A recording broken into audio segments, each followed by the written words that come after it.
audio on my webcam connect, I guess. I mean, it's a separate mic, but so maybe that's the issue. I don't know. Just continuing to talk.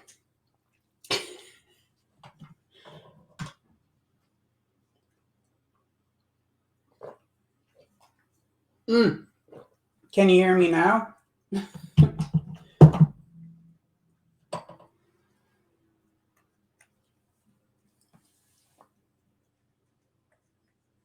Hopefully, this is me saying welcome to a Playword stream. You can hear me. Cool. Cool. I think it's easy to, we click on the audio and one connect with and not on the other, so we don't get double when we got a setup with two different cameras. So maybe that was it. I don't know. It's nice you can hear me now. Welcome to another Playword stream, and it's me, Elinore. It's Dreamer, it's Teddy, and it's her hobby and imp handler, Kim. Ever helpful. I see we have Dead Aussie Gamer here and Spilled Paint Pot. It's nice to see you both. Really nice to hear you're getting back into the swing of things with Through the Breach. Dead Aussie Gamer, excuse me. I just had a bit of a time, lack of time between stuff. So I just ate a bowl of granola super quickly. My cat is finishing the milk right now. You done? Yeah, she helped me out there. And I'm sorry, I've been picking some granola from between my teeth. But this is not an ASMR stream, I promise. I don't know. I don't think I'm the right person for that. And I don't think this is the correct audience. So we're gonna continue painting Dreamer and Teddy from this Wild Ride limited sort of, or collectors something miniature. So Wild Ride is it comes with a 32 millimeter miniature and a miniature about twice the size of that one. So you get two versions. And I started, since I usually am like focused on painting, I just started painting the small one, and then I'm gonna get to that exciting painting of the big version later. I don't know. It just happened that way. Start small, go bigger. I'm probably gonna paint the big one very differently. Hi, McBuff. A couple of weeks ago, we started this miniature, and I got some help from people in the chat to decide how to paint it, and it was decided that I was gonna do different colors on different parts of Teddy. So I kind of feel like this is an enabler Teddy. This is a Teddy is like, yeah, you want to go on that ride. Like it's gonna be totally safe. You can do that. Don't worry. But we got a Teddy with like some purple, some pink, blue, tealish green parts, and some red and like a light grayish blue. Teddy the bad influence. Yeah, exactly. Yuppie J says, I'm here, you're rescued. That's kind of his catchphrase. But Teddy does look like maybe he might need rescuing, because this doesn't look super safe. How are you doing, everyone? How's everyone doing? She says and pulls her septum piercing like rom-com. It's a strange habit sometimes where you got that. But we're gonna paint we try to balance all the colors to like make it colorful, but still not like a neon sign of different super strong colors. So it's still pretty strong, but we try to make it somewhat balanced. And want to pull attention to Dreamer with, it was an attempt to draw attention to Dreamer with this kind of fiery red or dark orange scarf. And his cute little face. And like I like the red glowing, orange glowing eyes, Teddy. And I want kind of a little bit more neutral colors for Dreamer's clothes. His clothes are not what is fantastical here, I guess. And I'm gonna, so we're gonna paint the claws, Teddy. And I'm thinking maybe, like there's several ways to go about it. You could do like super high contrast, go from black to white almost, like from like a shiny dark claws. Could do that. Could do like bone colored or even metallics. I think I kind of want them like shiny black, but I don't know. And then we need to paint the cart, Dreamer's shoes or socks, whatever, and his shirt, and like the tracks underneath the cart. Finally missed my game night, so I could catch the stream with Miss Sybarite. That is nice. Well, it's not nice that you missed the game night, but you know, it's nice to have you here. I'm glad you're alive as well. It's funny, we got Dead Aussie Gamer, but then at least Yucky J is alive. Maybe Dead Aussie Gamer is haunted? I don't know. What is this though? What's that? Is it? Hey, what is this?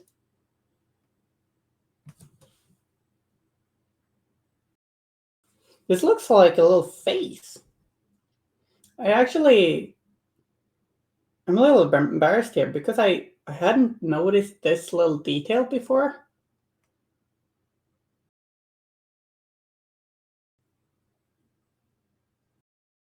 Dead Aussie Gamer is here, yeah.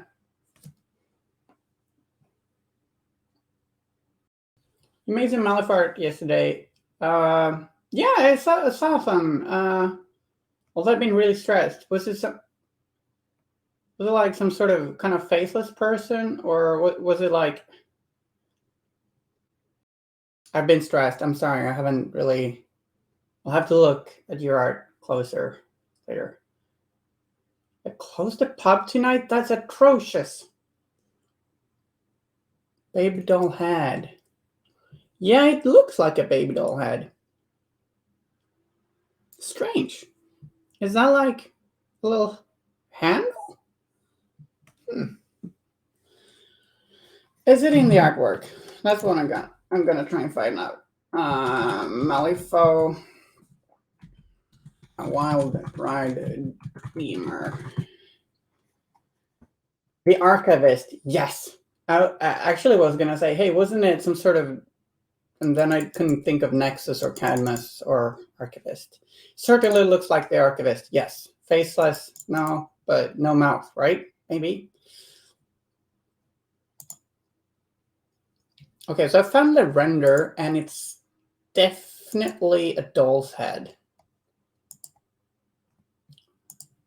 Wow, that is pretty cool.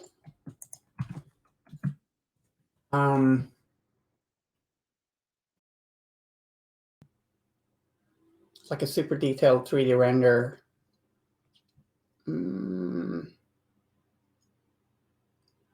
Made by Pudra. Okay, so I don't actually know why there's a doll's head there.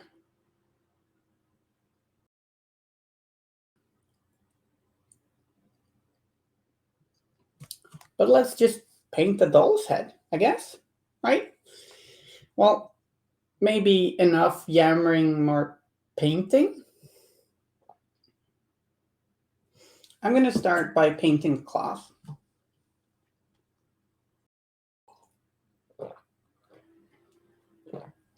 Oh yeah, it still says haunted. That's all right though. It's great of you to point that out. I'm not personally not super bothered, but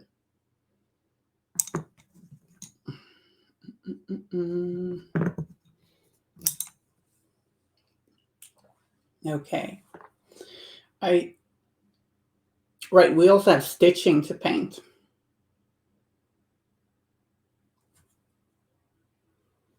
Let's paint the cloth. I'm just going to do that. Doesn't matter which order. We're going to paint the cloth. And I'm going to start off with Citadel Corvus Black, which is basically a dark, sort of cold gray. And smack Dreamer over because I'm clumsy when I'm a little tired.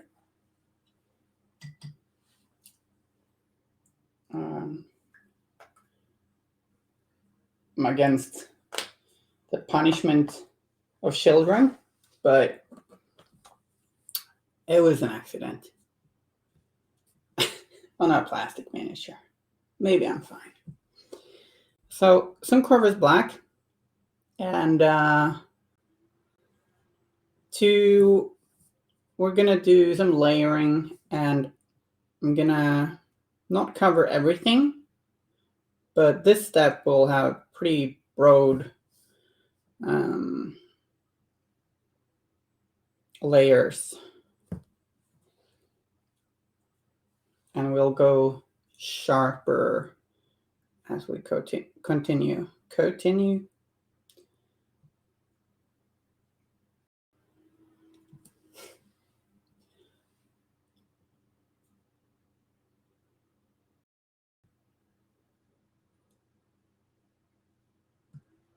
I have still not played Malifaux for quite some time because things have just been so hectic. All right, we got his hat to paint as well. But I'm gonna try and get some games in soon. There is a small tournament in Malmö in March, which I might try to go to. It's always fun. Let's actually paint the doll's head just quickly with this paint as well, because why not? I think we might like a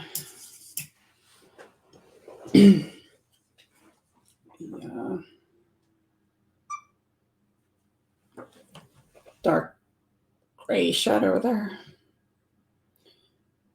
Oh, you played this weekend? Nice. What do you play? Like, usually I really don't tend to go this far between games.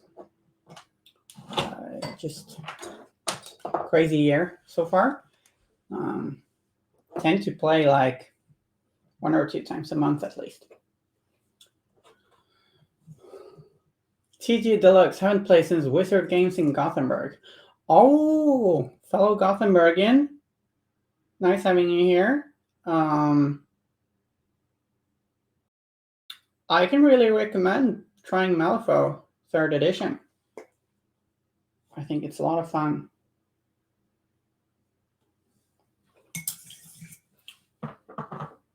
But life priorities, etc., right? Play the Dreamer. Good choice.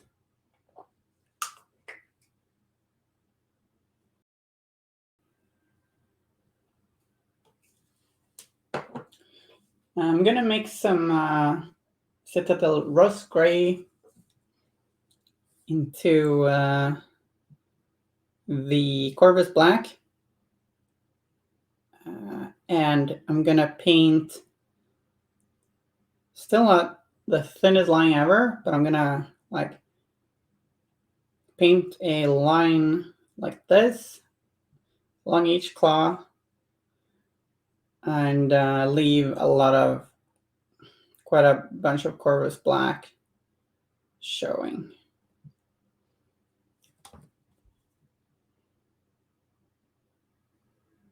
I just kind of figured that. So TG Deluxe, have we played at Wizard Games? Because Wizard Games was back in Malifaux First Edition.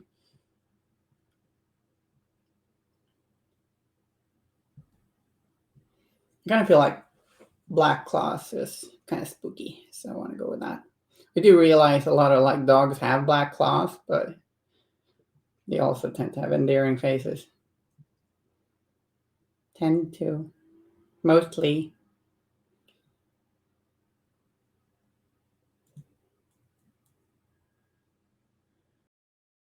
So I'm basically painting 2 lines from the front, 2 lines, or a line from the front and a line from the back.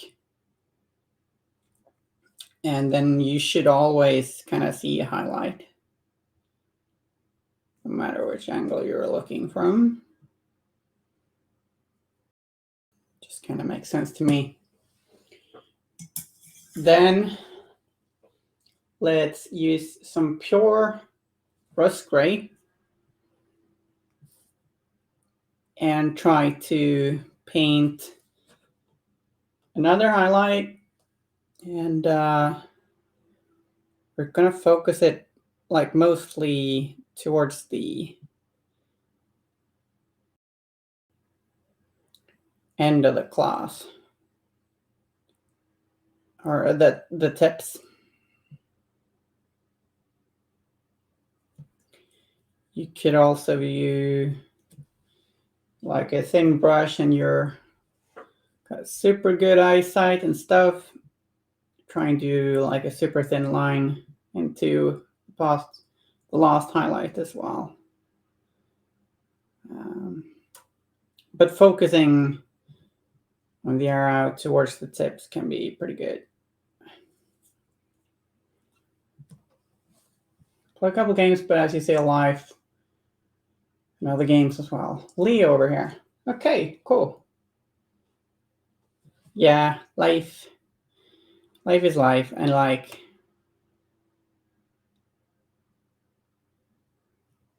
you never know what's gonna happen.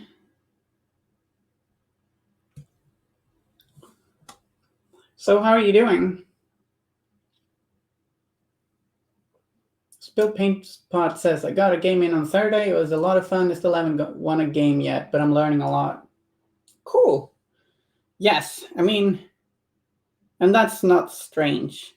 I think for a lot of people, it can take a while until you win a game, especially if you got really experienced opponents.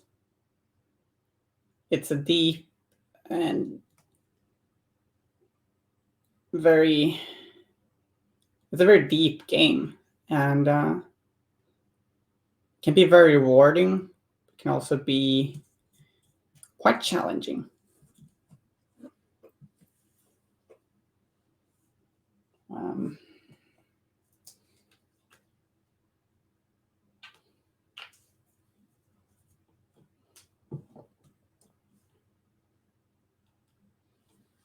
I'm going to mix in some off-white into the rust gray and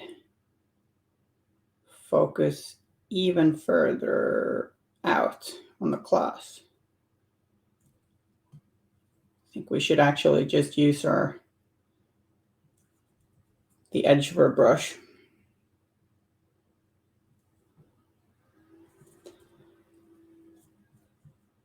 Makes it easier.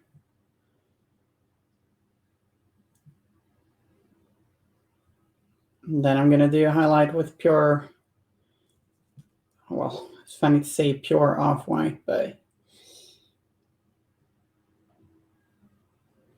like I rarely use a pure white. I like to have it a tiny bit off. It's just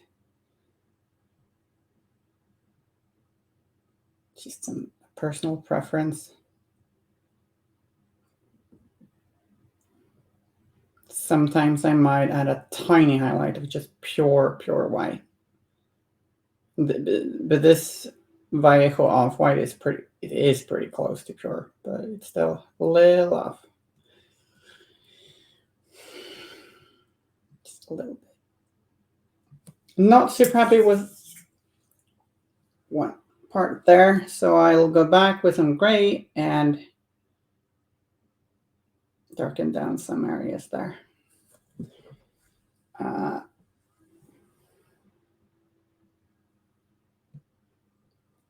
Yeah, PJ, don't be so hard on yourself.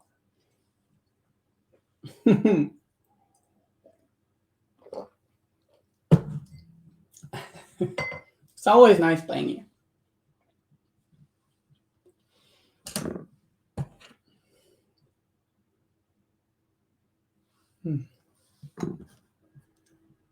A leisure time teacher.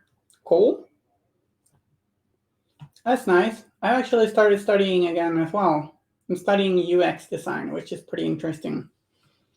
But I still continue painting miniatures as a commission painter a little bit on the side. Currently working on my backlog when I can find the time. So I'm currently closed for not picking up any further commissions right now, because I got some stuff to finish whilst I'm studying.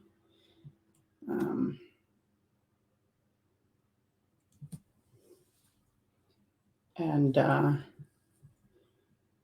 was gonna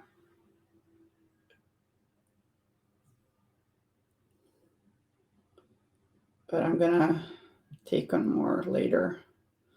Although might not do a whole lot of newer clients. We'll see.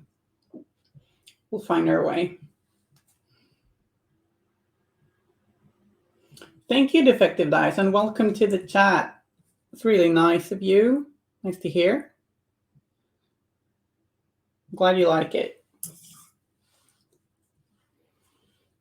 I think it's fun to paint, like, excuse me, I don't always do this, but I kind of like painting one area to completion at a time. Others might do like all the base coats, all the shadows, and then start highlighting. And I kind of like to do one object at a time. And like miniatures grow, they kind of start taking shape, but in different ways depending on which method you do. Sometimes I do a little bit of both, but I also kind of like how I kind of enjoy how it looks to, like, when you start taking shape, like one part at a time. But I think you just gotta find what works well for you. I don't think, like, there are pros and cons with both methods. Yeah, I think it's a testament to the sculpt that you can paint it, like, it's a really good sculpt. You can paint it very colorful like this and it still looks creepy, right? Sculptors, I think, called Pudra. Could look them up at ArtStation if you're interested. They do some really cool sculpts. I'm actually a little interested to do digital sculpting sometime. I've done, I really like sculpting. I haven't really done it digitally much at all. Oops, sorry.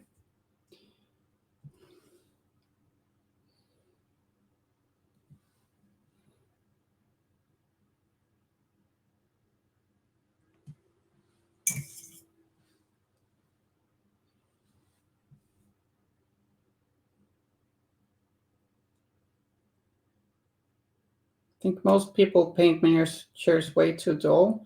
Well, like, it's a matter of personal preference, I guess. Maybe, I don't know. I like colorful, but somewhat balanced. But I can really like muted color schemes too. You kind of need contrast though.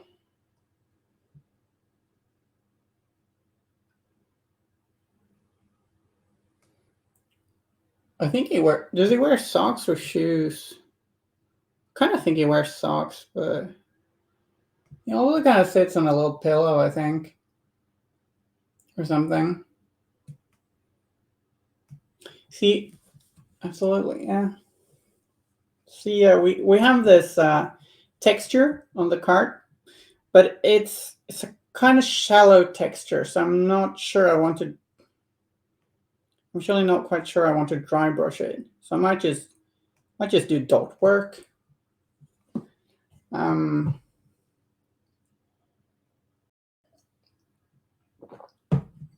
Shall we do that?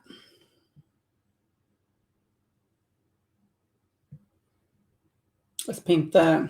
Are they socks? Are they socks or are they shoes?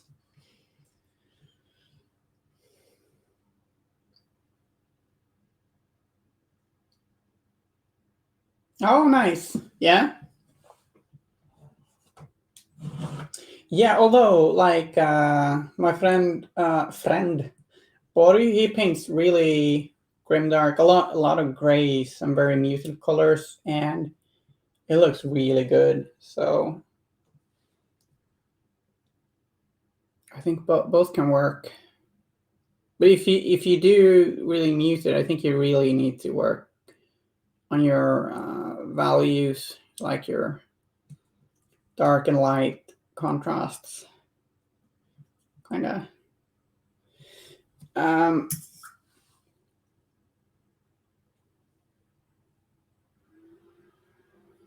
What color should we paint his shirt?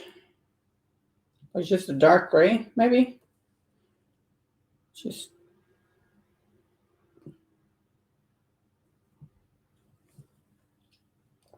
a warmer gray, maybe.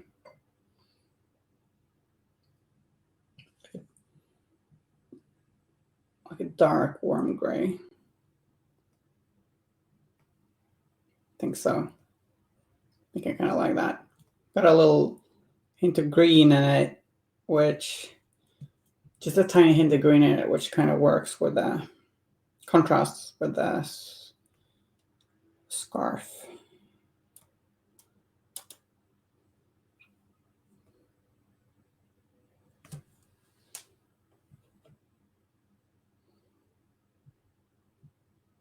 At least I find if you mix khaki into black, it turns a little greenish, sort of, or yellowish, but still gray.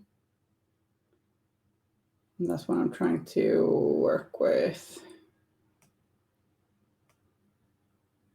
Then again, I don't want his shirt and trousers to have like the same value. And by that, I mean, like, I don't want them to be as dark or bright and that the color is the only difference.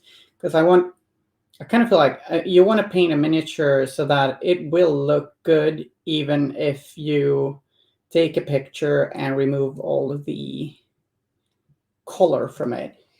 That way you can see that it still has. This is something you can do if you're unsure of your paint job. You can take a picture of it and you can draw the saturation level all the way down to 0. And that should remove all the color from the miniature. You are left with shadows and highlights. And like, if you can't see a difference between the like, if you can still, you kind of want a difference, like you might want the shirt to look, and scarf and trousers to not look like they're the same lightness. If that makes sense. It's fine if some stuff are the same value, but you want some variation. You want it to be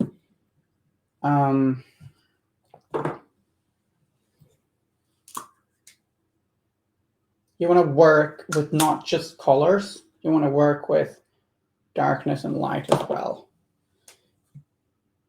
Because it can be easy to just paint lots of parts in different colors, but then they're the same. They're the same value and the same like if it's very similar, how much is like bright part. You can vary contrast, I guess. Some things can be a little shinier and some can be a little matter.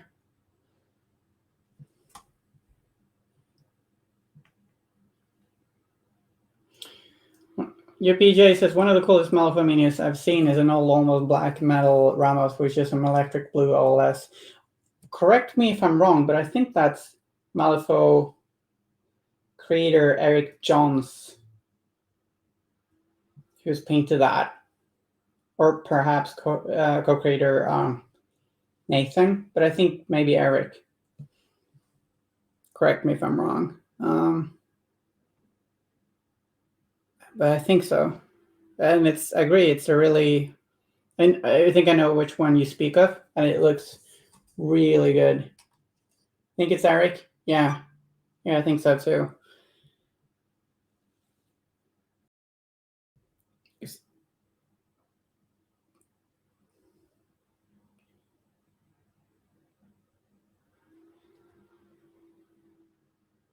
It's very cool, very atmospheric. Also think that, if I remember correctly, the one who sculpted the first Ramos miniature is actually called Ramos. I think so. But it's a little tribute to the name.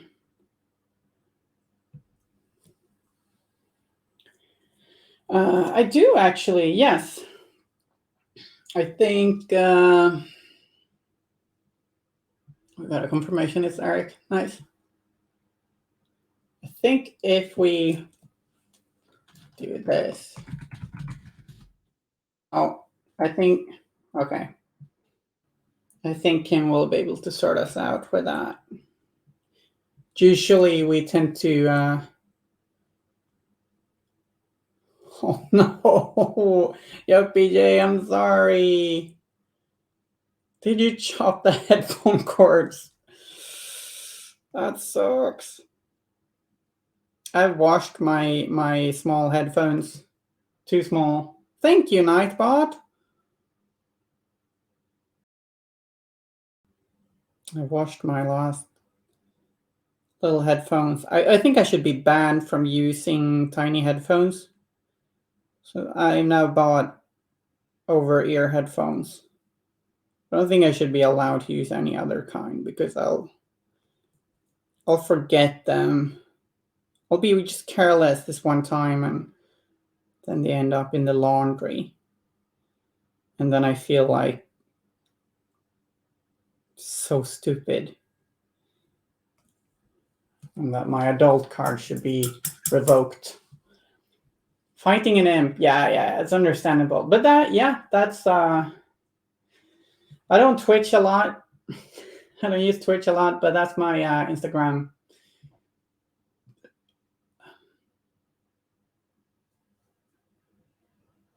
It sounds reasonable. Well, I guess you could do cordless, but I feel like they're so small. How can one not lose tiny hair? Here. Headphones.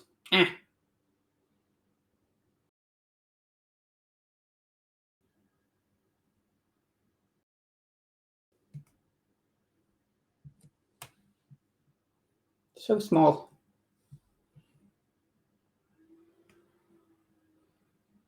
What do you mean with as you can read? Oh, that you'll chop them up. Yeah.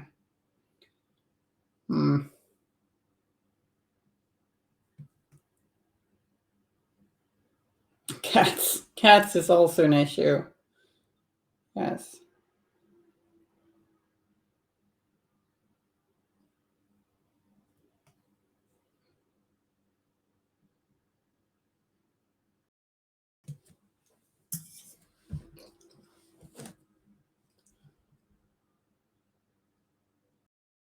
Gorgeous is just asking, going to the washer or toilet. Yes. Yes.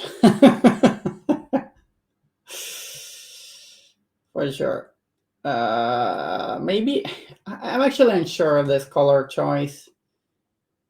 Maybe it should just. Maybe I should have put more brown in it. Put more brown in it. Yay!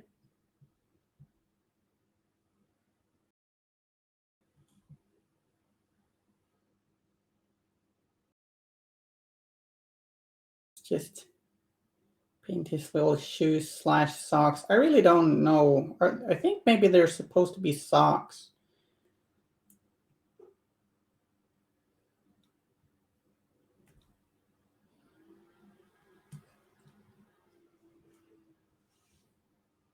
Could be funny to do striped socks. Or just horrible trying to get it look right.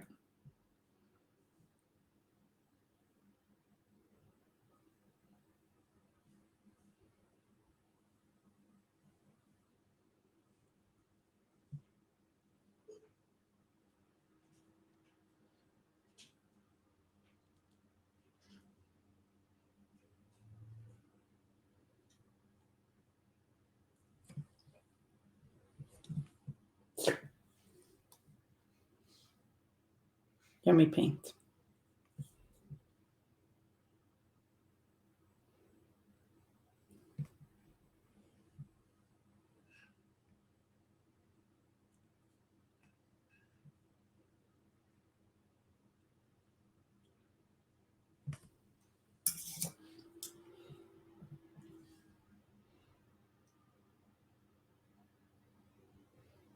Add in a little bit more black into the shirt. Maybe I'll like it more.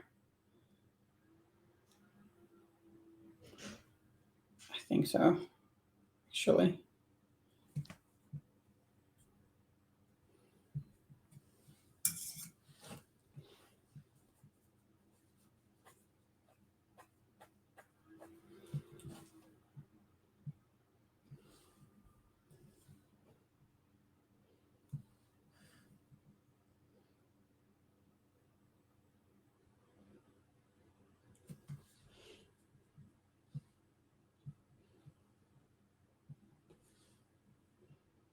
Yeah, I think the thing I don't like with cordless is like, sure, you can be careful, but then just one slip up might be enough, and then, ugh. Yes, I'm a little annoyed at myself. I certainly am.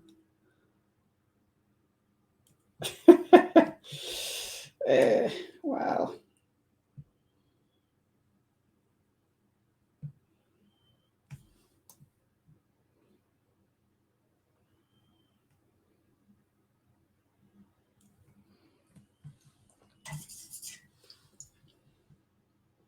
So we're doing light khaki socks. Not painting overly thick, so I can just change things later if I want something to be a different color.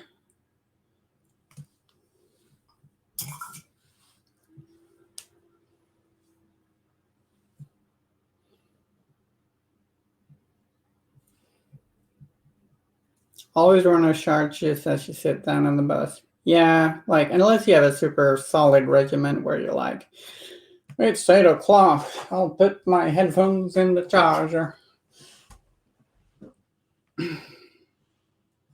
Although I guess I do have cordless over ears, but there is a cord, an optional one.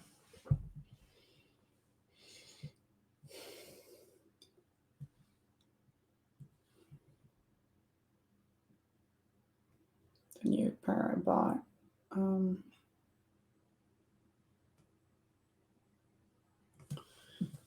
So Kim, who do you play against with the Dreamer? Was it fun?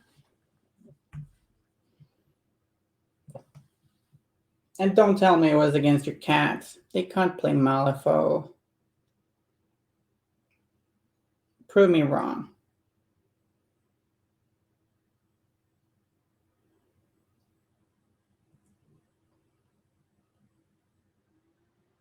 Although my cat did try and make it very clear in second edition that Sandeep needed a nerf by tipping a wine bowl over him to break his kata.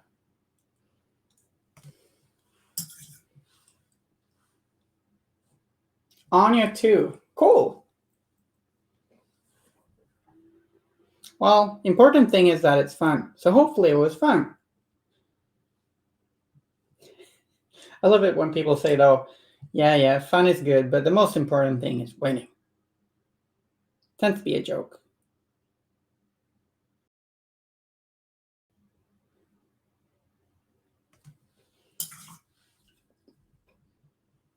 They are vicious opponents, yes.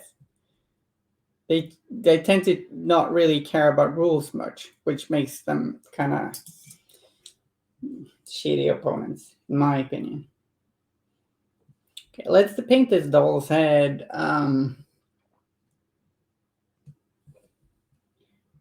Light gray. Maybe. Oh god, this detail is. This is small stuff. Well, that I could have painted the bigger miniature. Could have.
Okay, this is hard.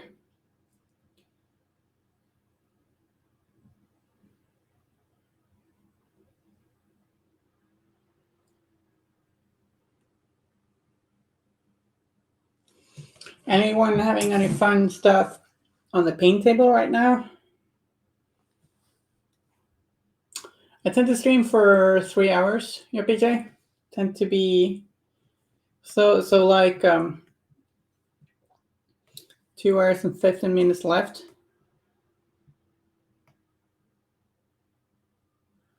Might take a break somewhere in the middle. Hope lunch is good to ya.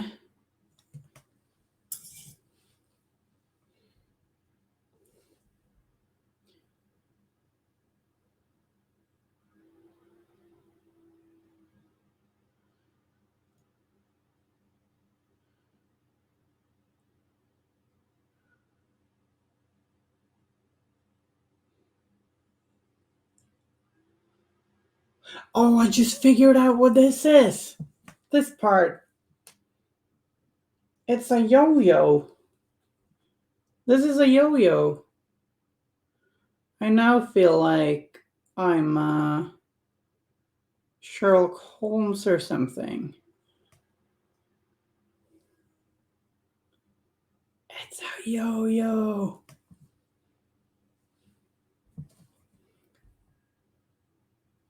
This part. Point.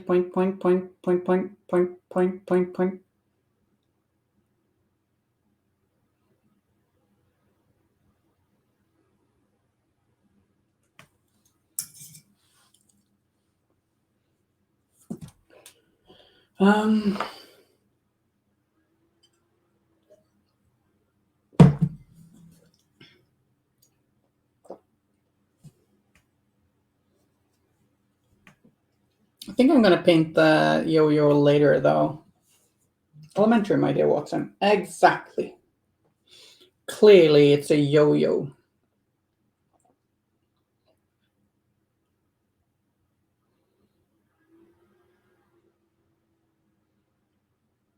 a toy perhaps most popular in elementary school, actually. Okay, are we ready to dot work this carriage, this cart? I think I am. And that might sound like something that is super slow, but it doesn't have to be. Van Stoker. Now I'm confused. Not a reference. I don't get it. I'm slow. Why?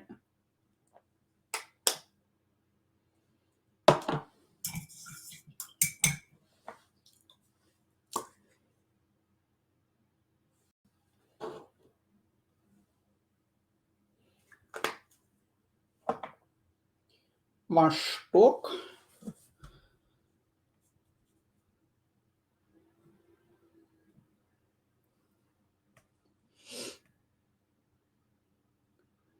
Dot, dot, dot, dot, dot, dot, dot. And doing like dot work highlights like this can be nice to make a texture. It can seem like it's very slow, but and in some ways it kind of is, but it doesn't have to be quite as slow as you might think. Because like it doesn't take ages. This character from the first 1E story were at library. He's Sherlock Holmes and Van Helsing. Oh, I really don't recall this. It's been so long since I read that. Nice little reference there.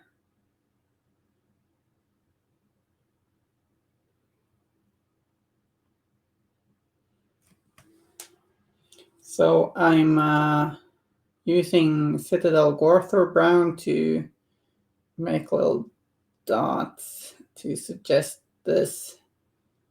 Is it like weaved texture? Or this kind of baskety thing.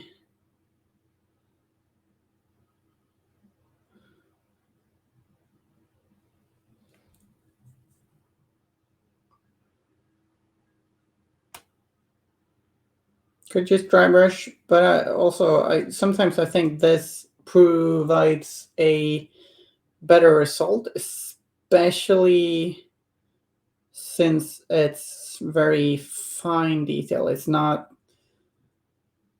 very like deeply textured. It's not super high contrast texture.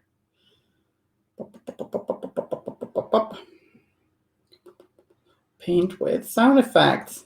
It's a lot more fun. For a few seconds.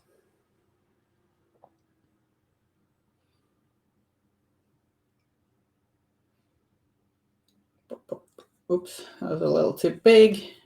Just rubbing it off.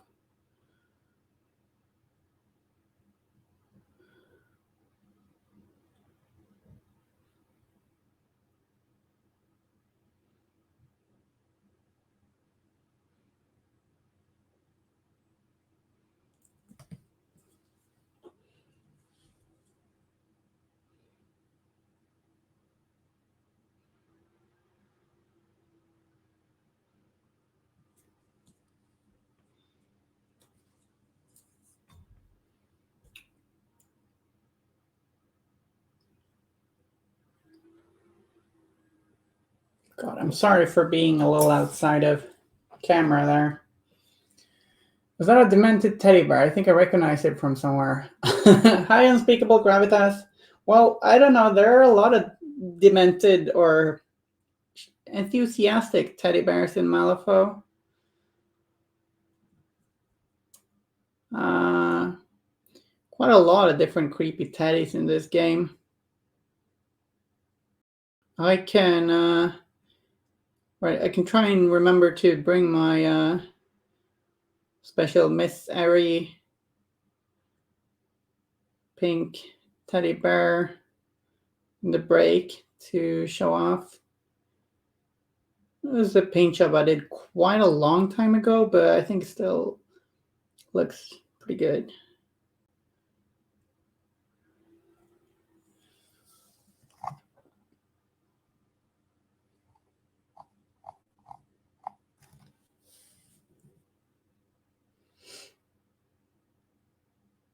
Oh, this is an Apple core.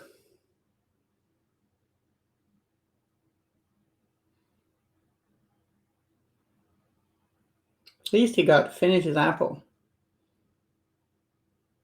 Yeah.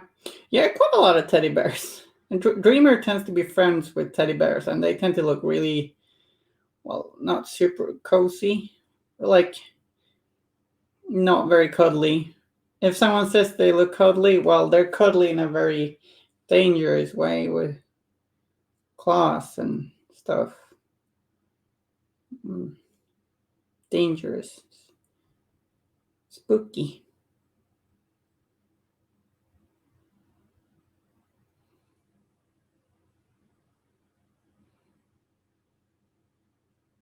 One thing that I can think is, yeah, it's not a bad idea. Like, Marvel games are really good, but also if you just want to paint miniatures, there are a lot of cool miniatures to paint. Also, if you're just here for painting, totally fine too. Hi, Severamonto. Well, have to tell me if I'm saying it wrong, by the way. Welcome to the chat. How are you doing today?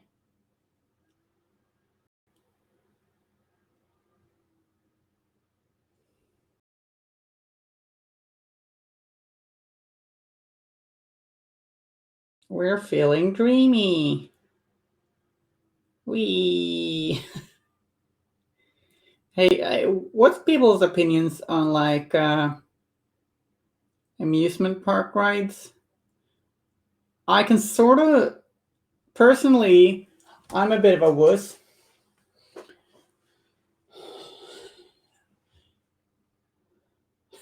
I can sort of like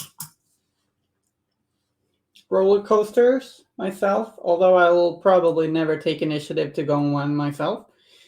But like when you sit on something that spins, that sits on something that spins, I think that's the most horrible time imaginable almost. I go, okay, I can imagine worse things, but it's vertigo. My body does not like vertigo.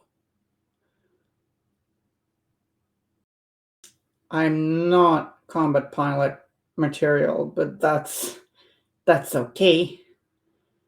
I don't want to anyway.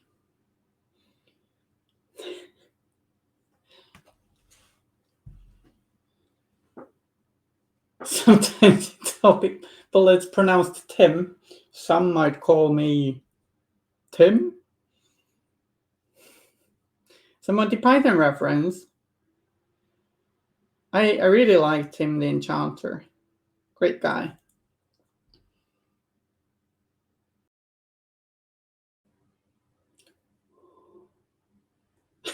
Kim, did you ban the wrong person? That's power abuse.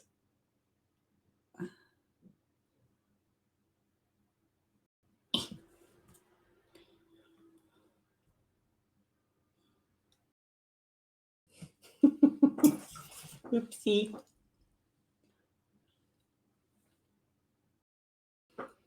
Maybe it's just your unspeakable gravitas.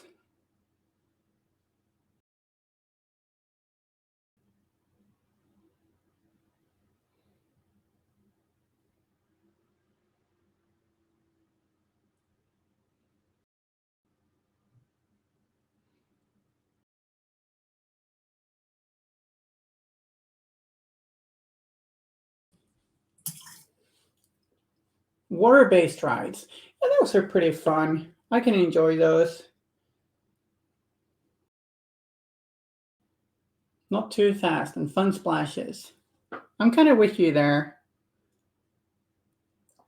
Like I wanted, I wanted to be a cool sister a bunch of years ago. Like I don't know, maybe 5 years ago. here in Gothenburg at our amusement park, which is it's really cozy as amusement parks go. But I kind of wanted to be a cool, fun sister and go on rides. But then we went on a ride that was like basically pretty tall, and then you're sitting on something that goes like a pendulum, and that's all right. But at the end of the pendulum, there was like a rotating wheel where your chairs were on. And my head just told me um, it really told me that you're gonna die now, Elinore. You're gonna die. And it was horrible. And afterwards, at the end, I actually started crying. It was like 30 years old, and I started crying. And it sucked.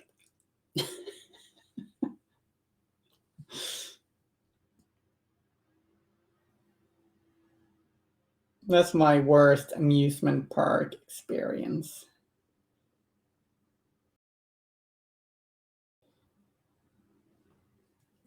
My best amusement park experience, I think, is when me and my one of my sisters, when we were kids and we were in a roller coaster, and for some reason at the end we just like the carts, they just weren't at the end, they just weren't stop and wabonk and wabonk, and we both farted at the same time. That was hilarious. Uh,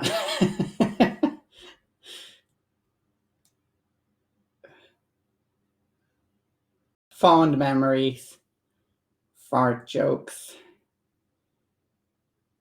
Yes, the good stuff.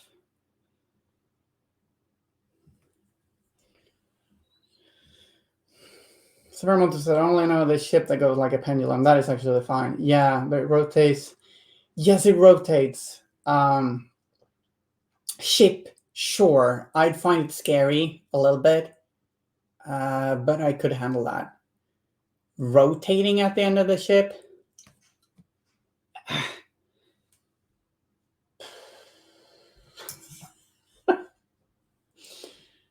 I'd rather fight a bear or something.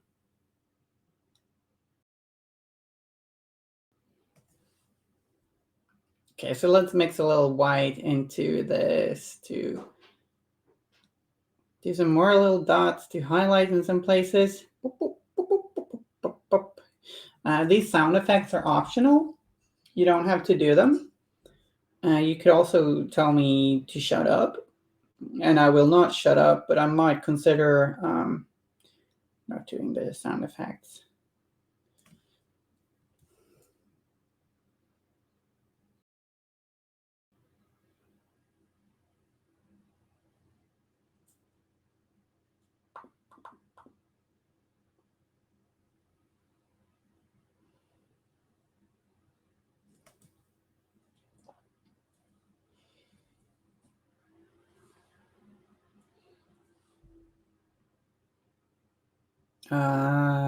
Ghost houses at amusement parks are fun. Those are cool. I like them.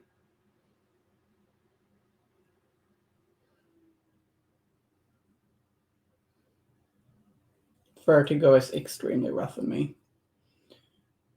Unspeakable Gravitas says, any rotation is a pass for me. Yeah, unspeakable gravitation almost. Can do 360 degrees the most. Roller coasters are great, but when they have more than one helix turn in a row, yeah, I prefer to have no helix in the roller coasters. I know I sound like a real coward, and I am, but also, in a way, I think it's just that my body can't handle it.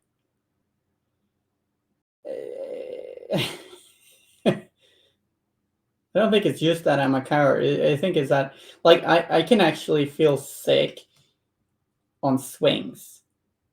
That's what you call them, right? If you gung or Swedish, like you sit in swings, like a little plank, from ropes, right? If you do that too much, I can actually puke from that. So my body just kind of no. Maybe I'm just old. I don't know. I realized I have vertigo when I started working as a bungee jump crane operator. First time I went up in the basket 8 meters up, I nearly shit myself. Oh, I couldn't do that. I couldn't do that.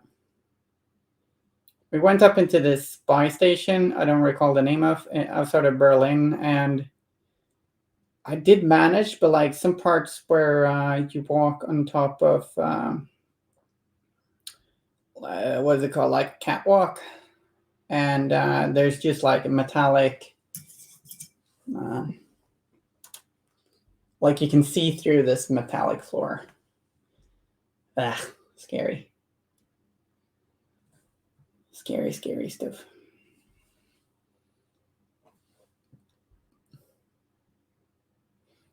I might just be a wuss. I don't know. But probably like my, I guess like my family or my genes, they got passed down generations because people were careless and didn't drop down from heights or something. Because my mom is extremely scared of heights. I'm probably taking after her quite a bit. Although I'm not. I'm just scared of heights, and she's extremely scared of heights. I'm glad I don't have this enabler, Teddy. Or am I?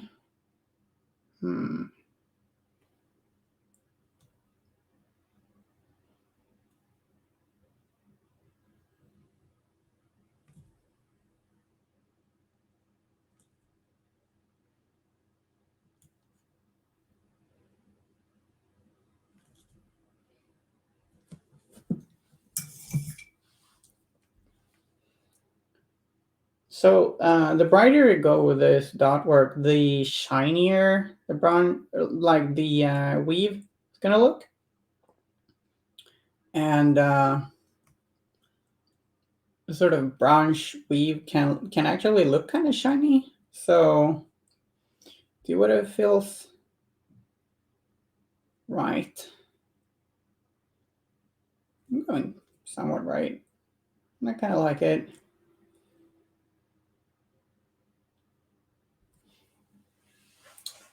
Basket weave effect is getting so nice. I didn't get it at first, but now I can see where you're going. Thank you, Unspeakable Gravitas.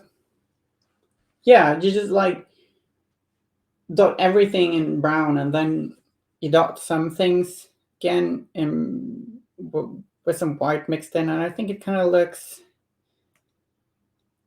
I personally like it. And then you might want some parts to like a little bit more highlighted. It's just more shine there.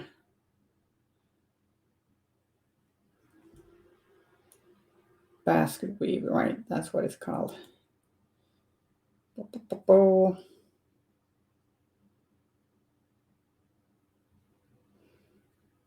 I like trying to give a textured look like this.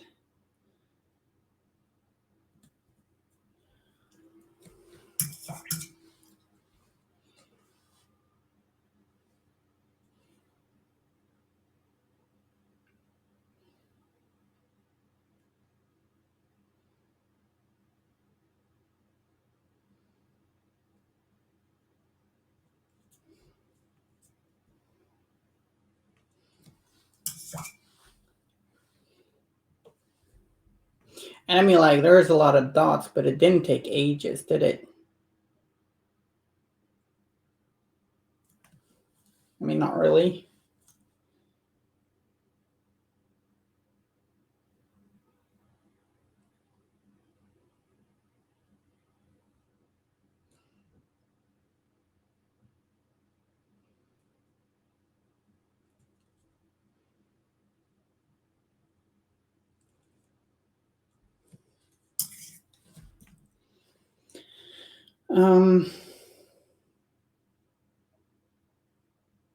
Yeah, whole army could be that. yeah, if it's on every model, yeah, it could get out of hand.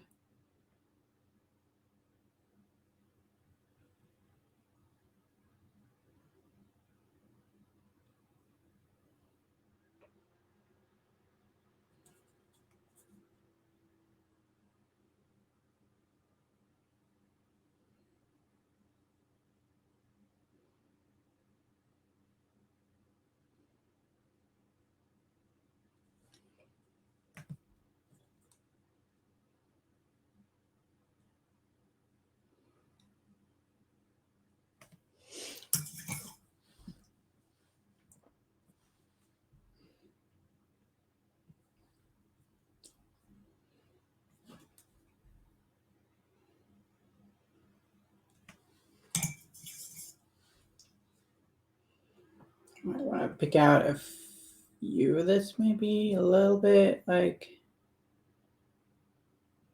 give me a little sense of randomness. I think I've got 2 video tutorials only.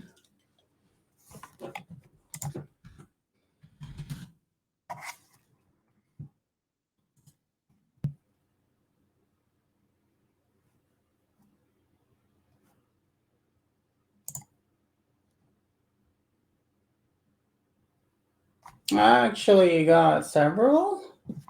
I got pinning Cleona, pinning Brute Dog, swamp pacing tutorial, and pinning white space marine armor. Are they not all showing up? It's been a long time since I did one. It does take a little bit of time to do them. And it'd be nice to do more. Just hasn't been a priority. I'm totally fine with people making suggestions for what they want me to do tutorials from. That's always fun. Although, like, sorry, I can't guarantee I will do it, but you never know.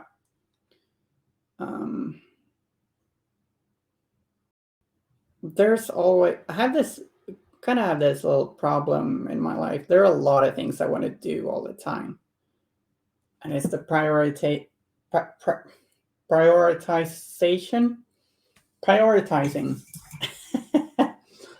is sometimes a little hard. I want to do all the fun things, you know.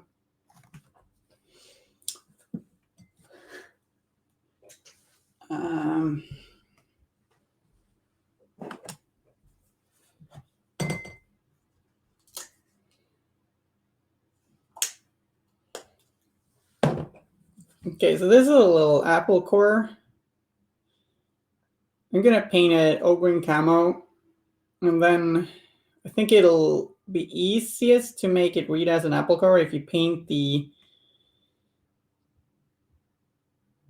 ends red, probably. I think when people think of an apple, they tend to think of a red apple, and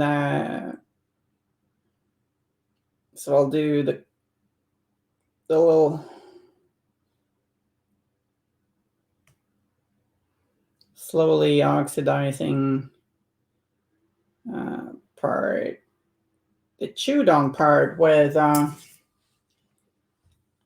oh yeah, only 2 shows on my homepage. Yes, I don't have some sort of, like, I don't have an automatical thing where it puts on more YouTube videos there.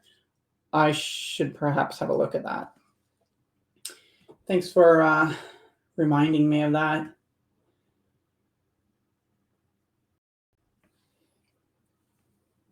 Oh, did you like the white armor tutorial?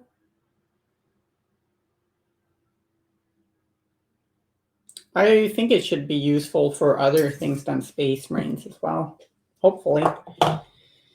I'm gonna pick some Mephiston Red now and maybe desaturate it just a tiny bit with some ogre camo, because why not? Tiny bit. And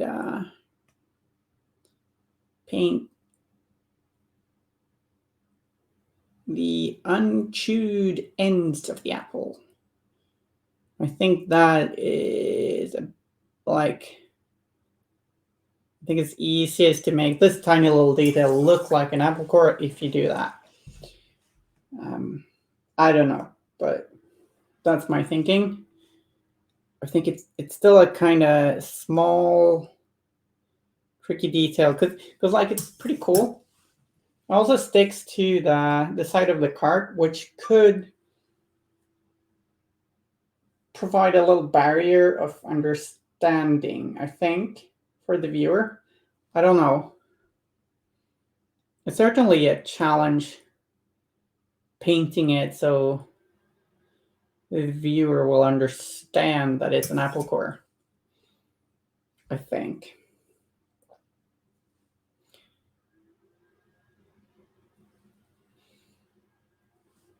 Might be much easier to recognize. I mean, probably the big miniature.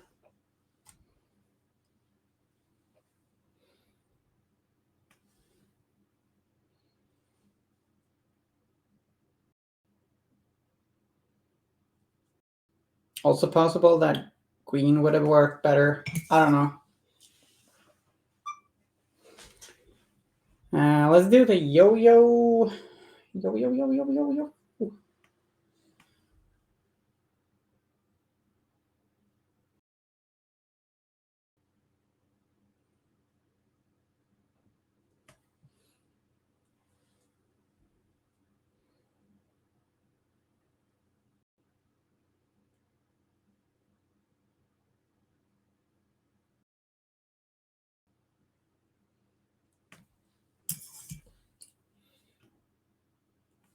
And yo-yo I started with a bit like mix of Mephiston red and Corvus black. And then went up to Mephiston red and should mix in some orange for the highlight. So I'm making this a little brighter. It's gonna catch attention for sure, but I think that's all right.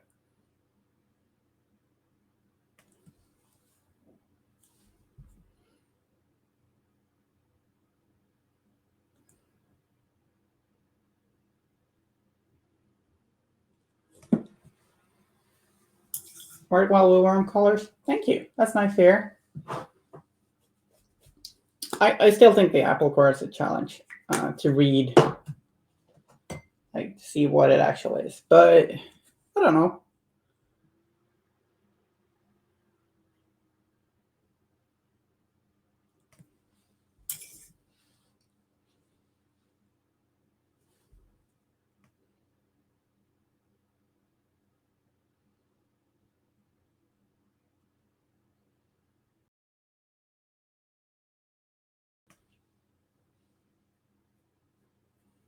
Red fabric on the same model.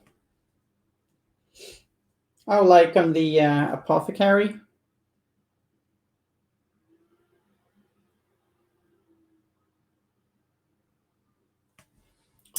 Could try and find some time. Really hectic right now, but would be nice to find some time later. Captain Kercher. Always have to read that one carefully. And I'll just log in after work trying to decide if I'm the energy to set up my paint table, hoping this will be the motivation. Cool. I hope so too. I feel like maybe you already know. I don't know. But like, best way to get a lot of painting done is to make it really easy to set up your paint station. Like, you have all your paints in a drawer beside the paint station or beside your desk. Just maybe a surface large between the drawers and your desk. Just pick this up and put it down and some brushes nearby, so it just doesn't take a lot of time. You can just paint a little bit. It doesn't always have to be this huge thing bringing out the stuff.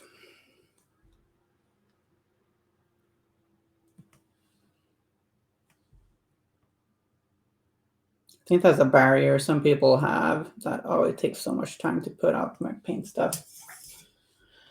Most things usually is accessible, but a few things I have to set up, like my light magnifier, but I painted my work desk, so I have to move a few things before I can get started. Yeah, like, I guess one can just ponder, like, sometimes I think it can often be a little optimized, like make it a little easier,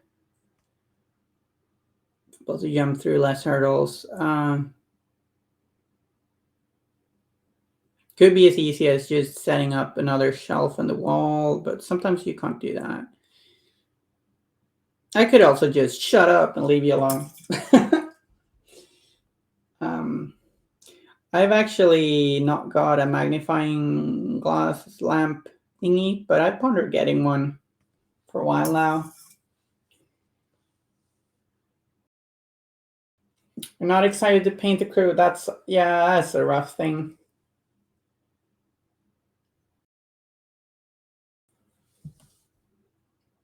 It's rough. Yeah.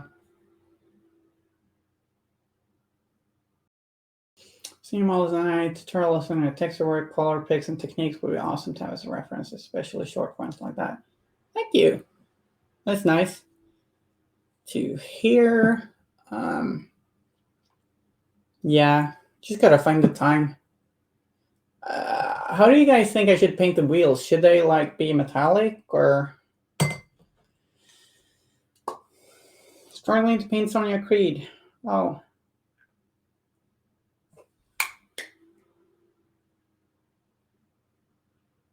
which Sonia is it?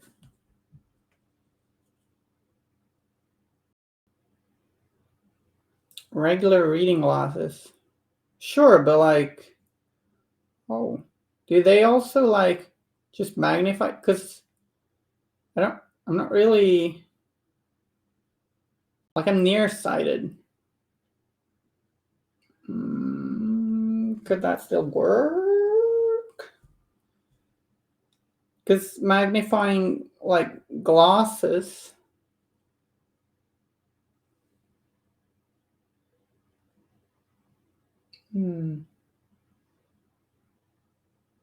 Red wheels. Sure. Sonia masked. Cool.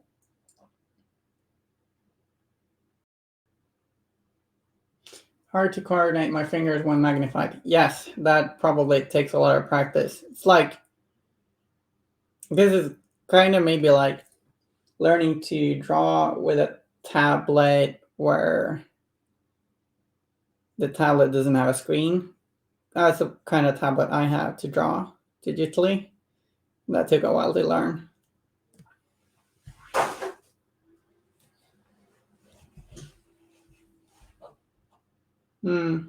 I feel like there's quite a big saturation of painting tutorials online, so it can be difficult to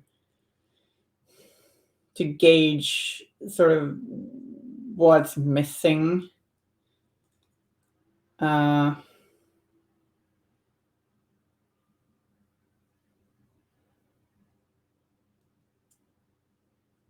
yeah.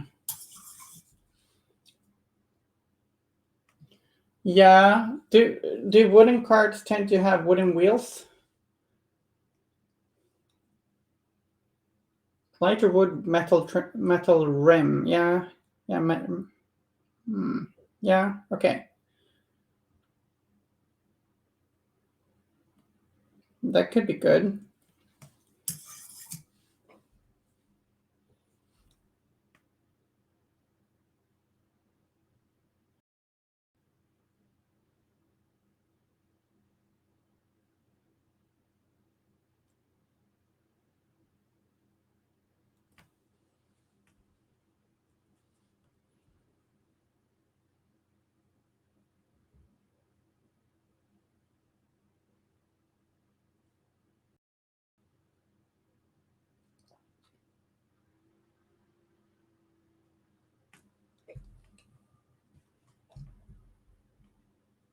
Right, yeah, you did get a lot of masters donated to you.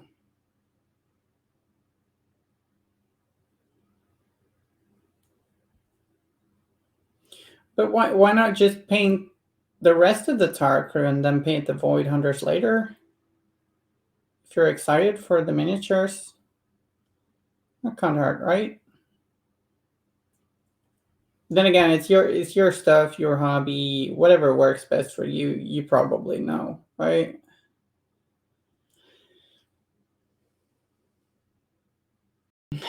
Flipping the nanny vibes, sure, yeah. Like do things in one go, yeah. I should go back to my Yedza crew and paint that properly because I was speed painted. Also, kind of want to do some. Kind of want to pick up my Perdita crew to improve that because that was also painted to look good quickly, but also be easily improved later. Whilst my Yedza crew was painted super quickly and not in a way that's easy to improve later. It just looks not very good at all.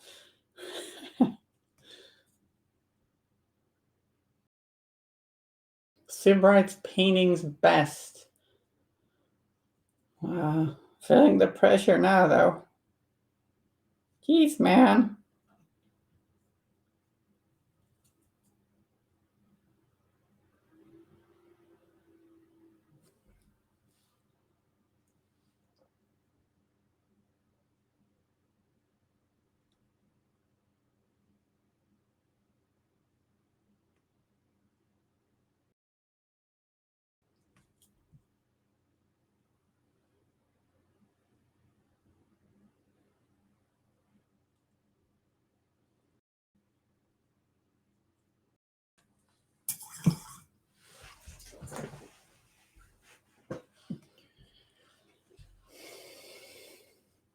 Hmm.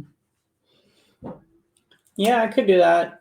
I could do that. Although I need to focus on my backlog of stuff that I promised to paint.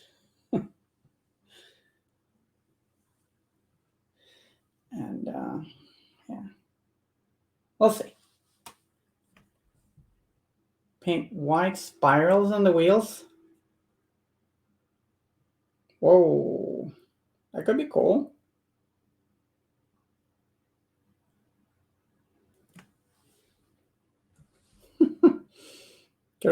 Could be a bit trippy to look at, which could be good.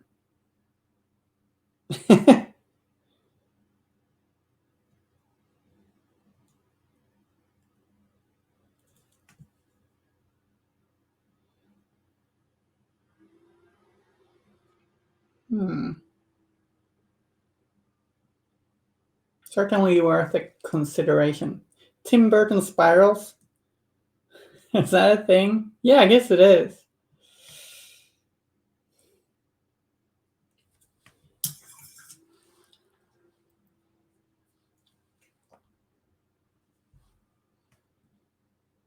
We'll see what we have time for. I'm going to try and finish this miniature today. I tend to want to try and finish every stream paint job in 2 streams. Because then I'm thinking it might be more exciting to not just get back to the same miniature all the time, but rather get good results fairly quickly. Like 3 hours per paint, 6 hours per paint job, but minus trash talk and stuff. I guess. But yeah, spirals could be fine. I might just Google Tim Burton spirals. But I think I know what you mean. Oh no, I was outside of camera again. Sorry.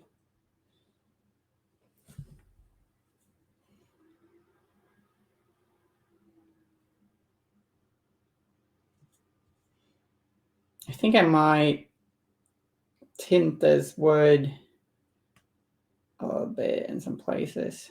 Maybe you want it to be a little bit more reddish. Wood, I want you more reddish.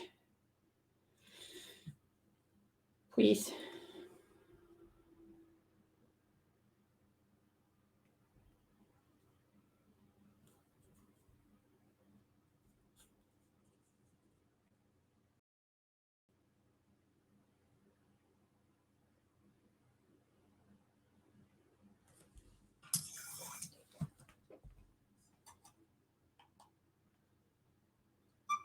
Yeah, I don't have a good visual memory. So it's been ages since I saw a Tim Burton movie. But like black and white in a spirally shape, right?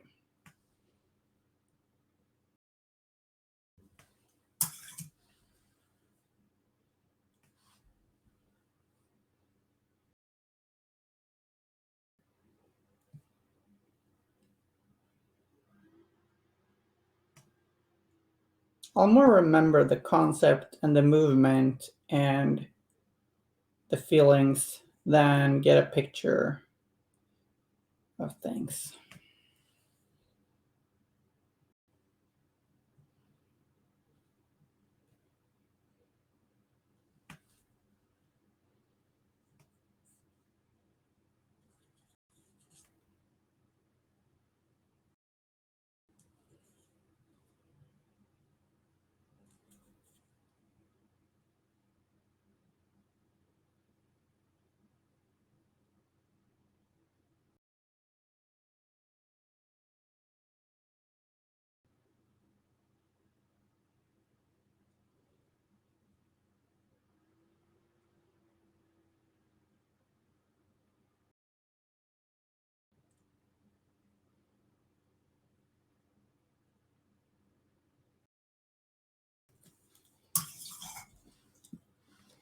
Maybe I'll just Google Tim Burton spirals and see if I think of the same thing. Yeah, here's a black and white spiral, right?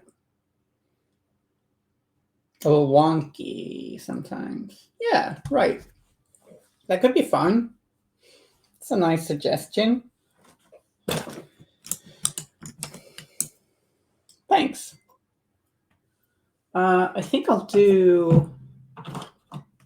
bring out some Agrex or a shade and just like tint parts of the wood a little bit.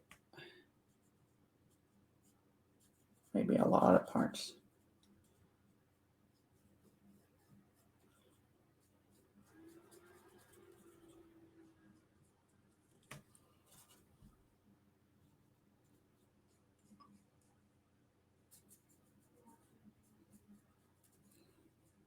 Also kind of bringing the colors together a little bit, and then we can make some little off-white highlights to some select parts if we want to. Um,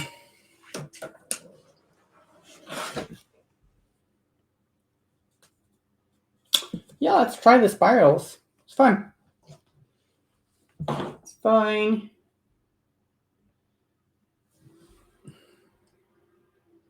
Um, let's see. Maybe it's really hard. I haven't painted spirals like this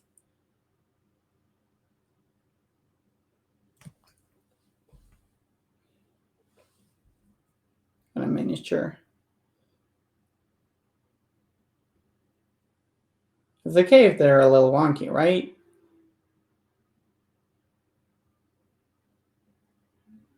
They're a little wonky. Thanks.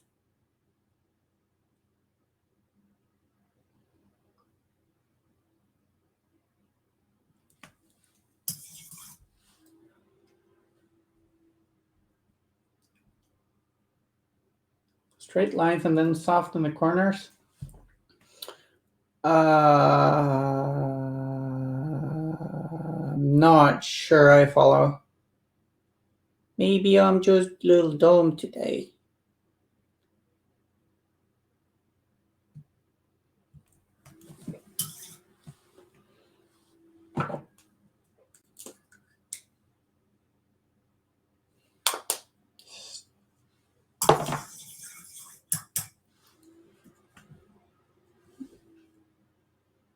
Ah, the good old Woodall spirals.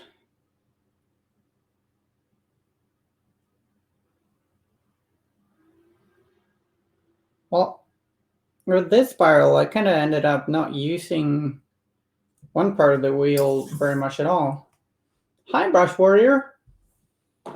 Brush Warrior has arrivance.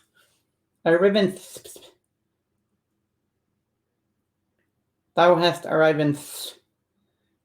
Great.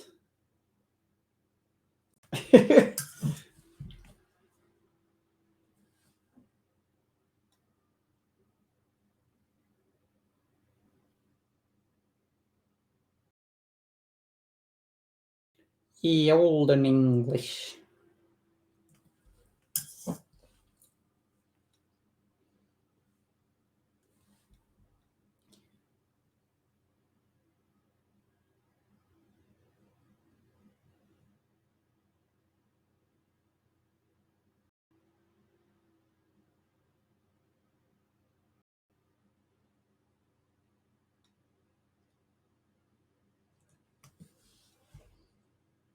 Hmm.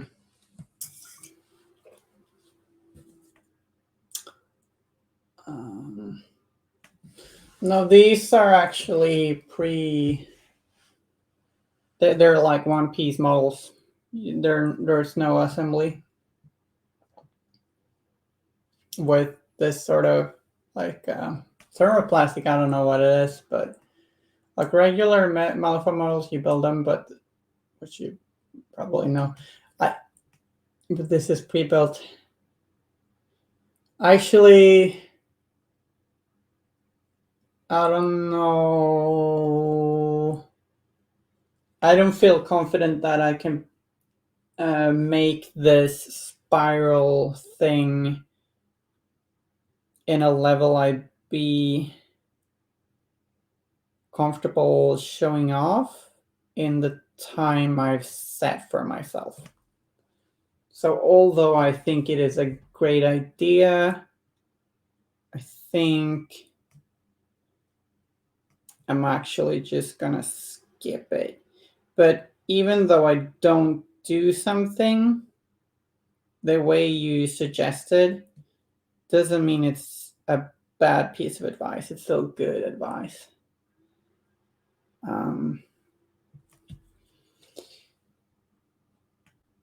Because I've considered it and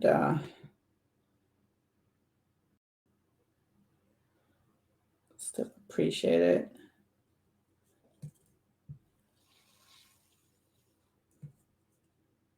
Yeah, I'm not confident that with the time left, I could do that with 4 wheels and get the look that I wanted.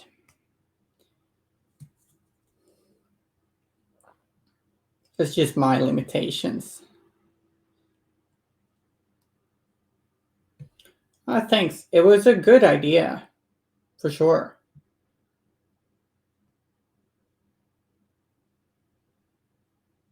Wonky fun. Interesting. I just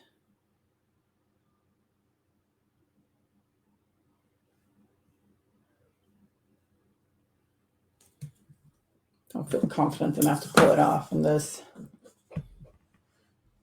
Yeah, sure. I did try it. And it's something to keep in mind for future stuff for sure. Doing spirals can be really effective. Did you read Uzumaki the Spiral? Fair warning, it's a little creepy. Yeah, horror manga.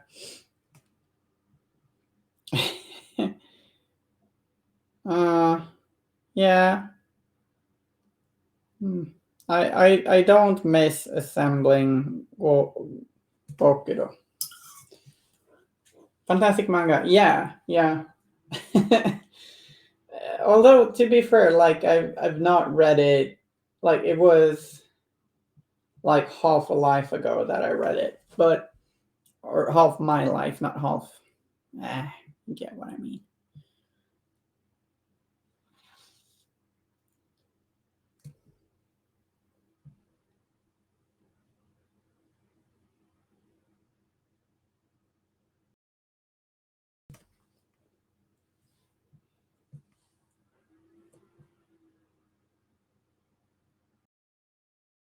Dr. McMorning, you from Scotland, sir? Doctor?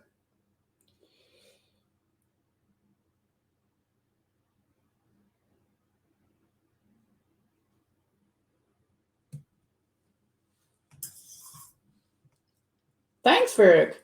Good evening and nice seeing you here. I've been pretty bad at popping in at other people's streams, and I'm sorry about that. I just have so much social stuff going on all the time. Maybe I should work on being more reclusive so I can be more social. Wait a second. That doesn't make any sense.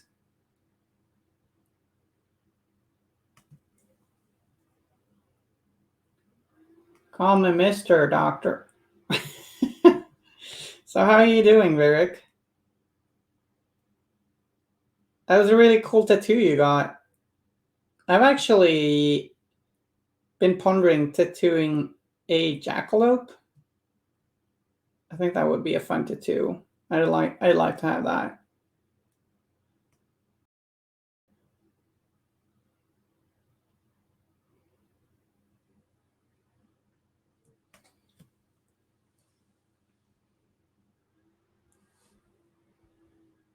It's a strange mythical creature I really like.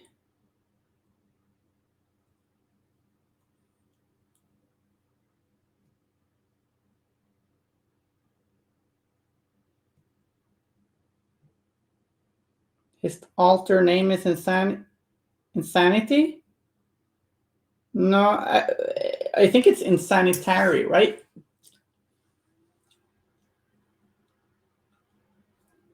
Or something. The video quality got better. That's good. Oops. I put some miniatures on the floor. Oopsie.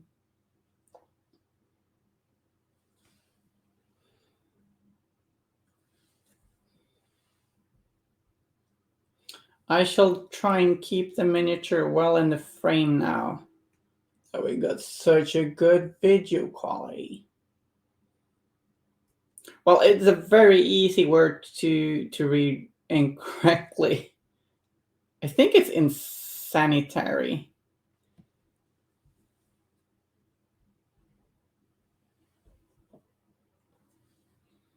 I love how happy he looks with his stapler. It's like, I found a stapler and it's awesome.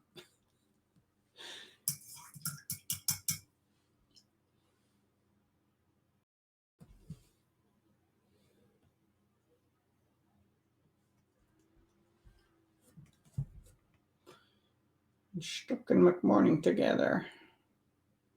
Yeah, something tells me that Von Stuck is both fascinated by McMorning's work and quite annoyed with the man himself.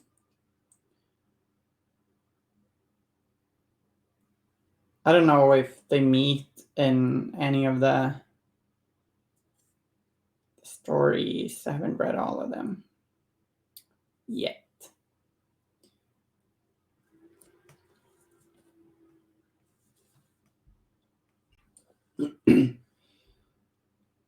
Oh, nice. I haven't seen the Stargazer in the flesh, the plastic yet. Looking forward to it.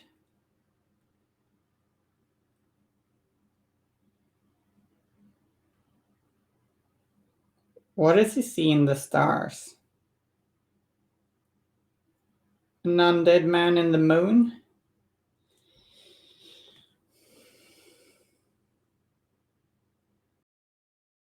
I don't think I don't think McMorning is in the University of Transmortis. I mean, I can sort of see him being like a consultant. So plan to make all the Malifaux models in plastic. None of the available miniatures currently are in metal. They're all in plastic. Most are hard plastic, but just a few of them are this. Well, it's still kind of hard plastic, but pre-assembled. Some special editions are metal. Right, that's true. But those are not. Those are only available special times, right? Certain events, sort of.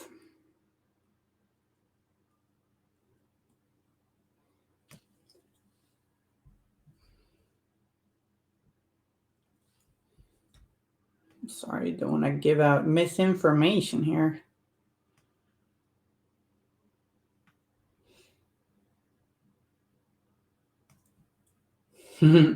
Yeah, Malifaux has actually not been metal for like 8 years or something, I think.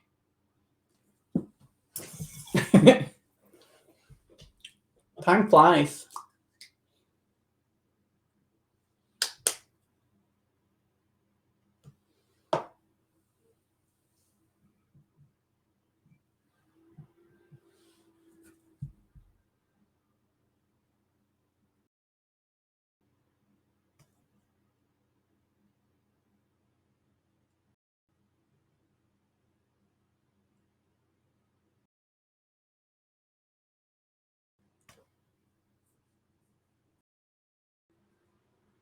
Yes, correct. There are different plastic.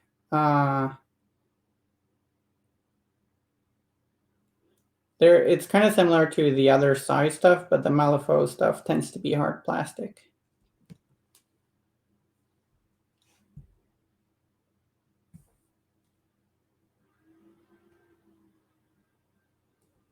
Yeah, I'm not a huge fan of metal miniatures.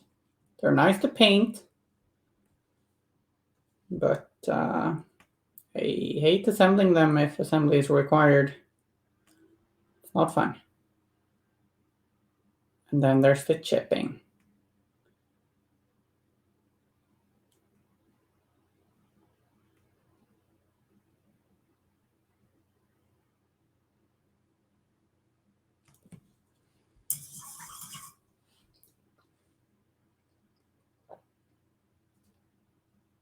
Yeah, I think this one is kind of close to Tortoise in the Hair, but I think it's slightly different, but quite similar.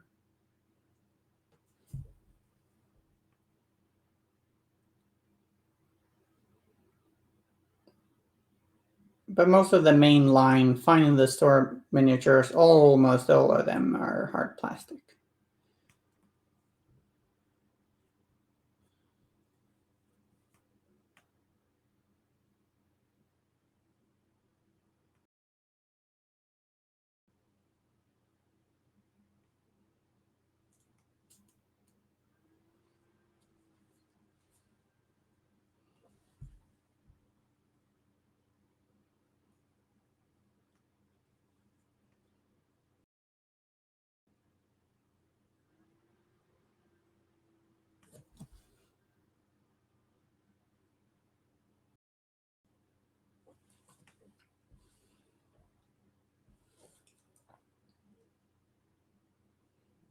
I know some people prefer metals, but I think most don't.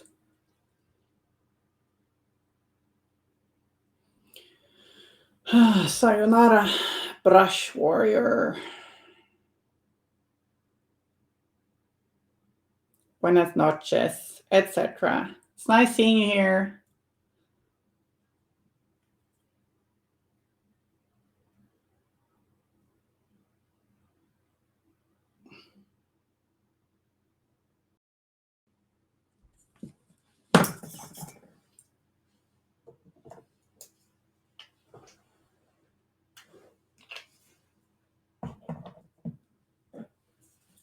Yo, PJ, I'm not sure if that's advised.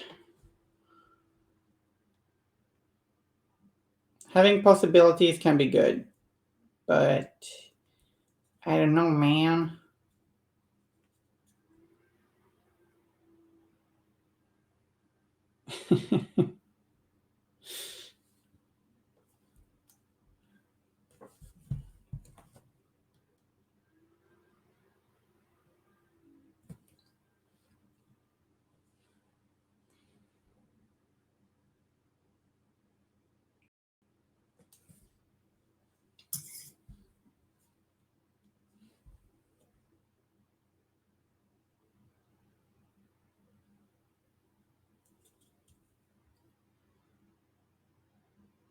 Trying to paint the stitch in.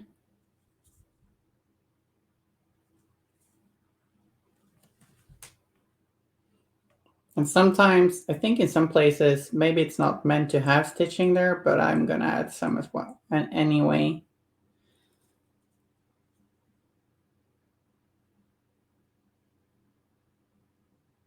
I think it's gonna work.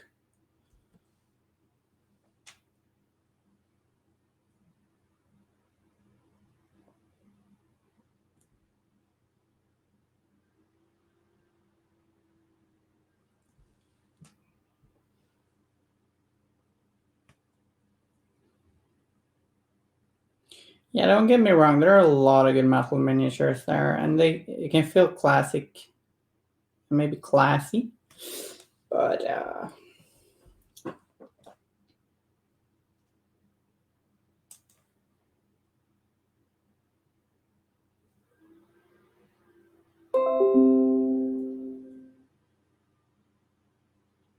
okay. Sorry about that noise. Thanks a lot, Windows Threat Detection Summary.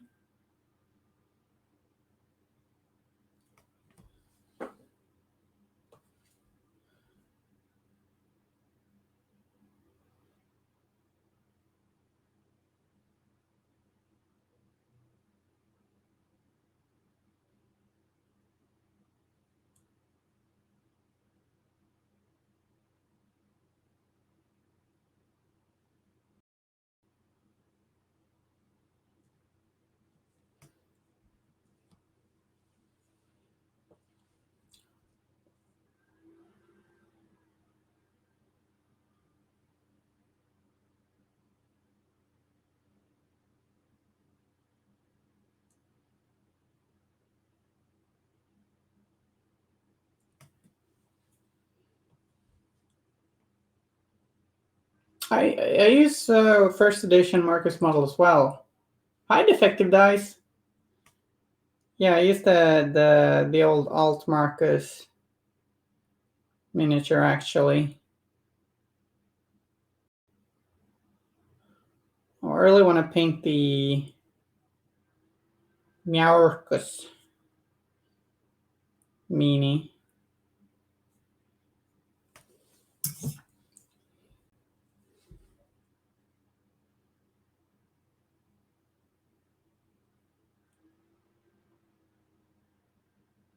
Marcus Alpha. I'm gonna paint that. I'm gonna have to get it soon when it's available. Always love Marcus. Okay, I didn't play him in first.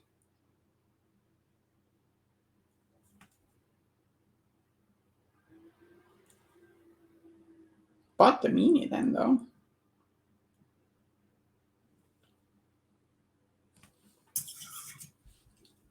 Meowpus. I don't think they meant to. I think things just don't always go to plan with the shipping. Has it been released now?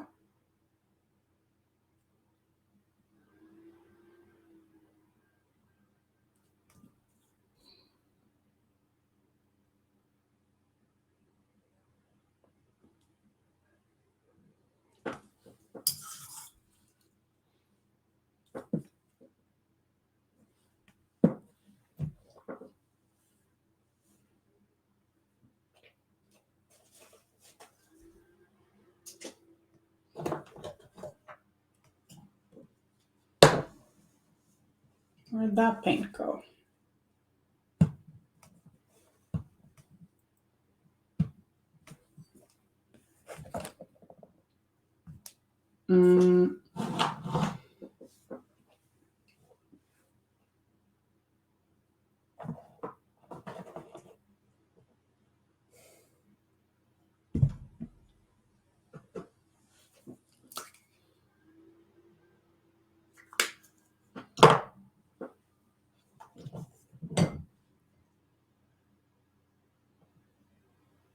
Bringing out Karashan Flesh actually to paint the hat. That is like flying off his head. Just because it's called flesh doesn't mean you can only paint flesh with it. Mixing it with a little bit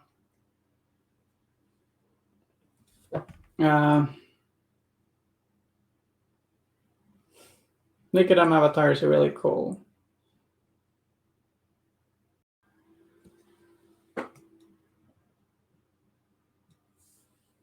You bought 3? You got 3 Nicodem avatars? Okay, sure.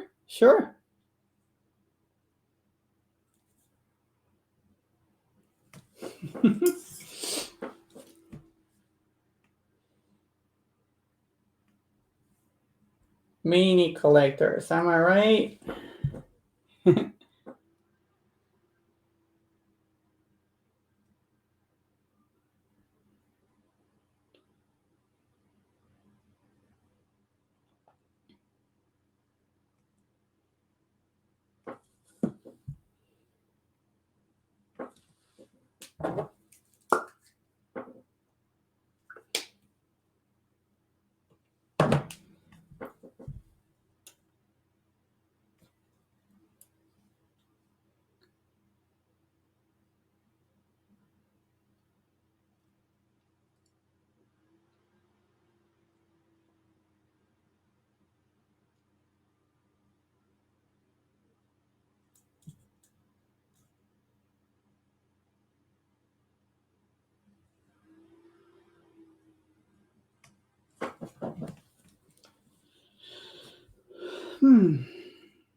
Miss Luke Peabody, I need to paint my stuffed piglets, but I'm garbage at painting. Oh, I'm sure you're not garbage. Also, but like, I kind of feel like how you get better at a lot of things that you just try and not care too much. You are not the best. Like, try to have fun. Try to do well, but also mostly just have fun. I think. Like, dexterity is my dump stat. Yeah. I tend to think of it like I missed where the option to actually allocate stat points was. So I just have like a 10 in everything. If it's D&D, I'm just like, me, 10, 10, 10, 10, 10, 10, or something. 10 not being high.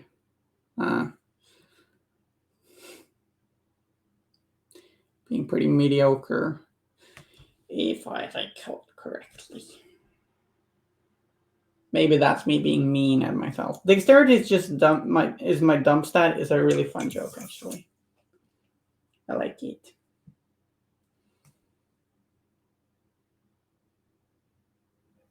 I don't know what my thumb stat is. I feel like when you got the character, which is just like, oh wait, it has a little bit of everything. It's just not. I like the bards. Bards are awesome. It's like whoever invited a bard. They make me smile.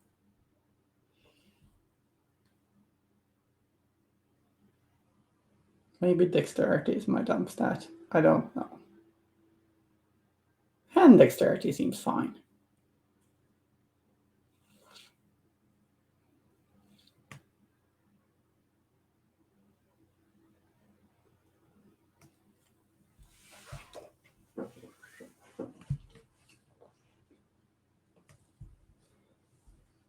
Yeah, it's skill based. I mean, coordination and stuff helps, certainly. But you can always practice. Like with most things, it'll be quicker for some people than others, but just sticking to something is often worth a lot. It's often worth more in the end than if you're talented, but just feel like, no, I know things, I don't need to improve.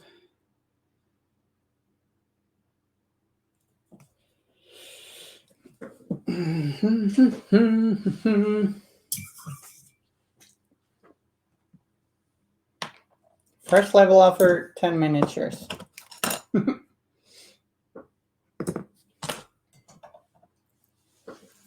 Maybe that's it.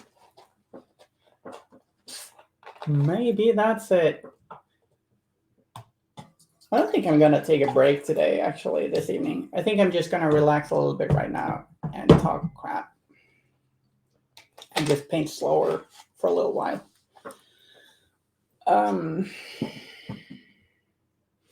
So coming streams, I was actually thinking I'd paint Nekima, the alt Nekima, I think. Or did I say no? No, I didn't do that. I said I'd planned to paint like the Rotten Nephilim. Or what is it called? It's called something similar to Rotten Nephilim. Necrotic, Noxious Nephilim, I think. Yeah, no? Yeah, I agree. Noxious Nephilim. That's what I'm thinking I'm going to paint out of this. Big Gribbly. Big Gribbly.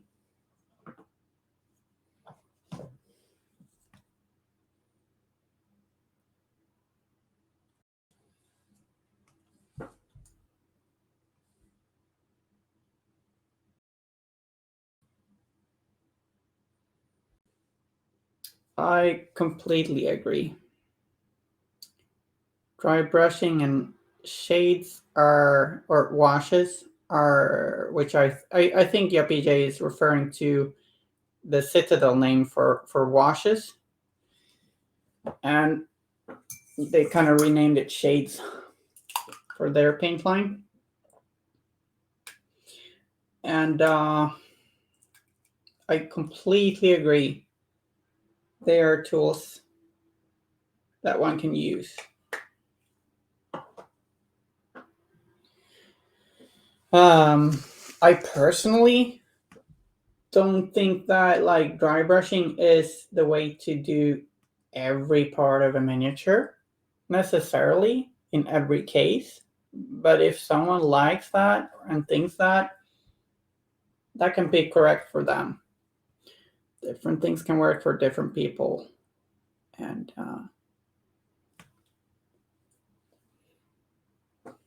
what I do think is that it can sometimes help, like if you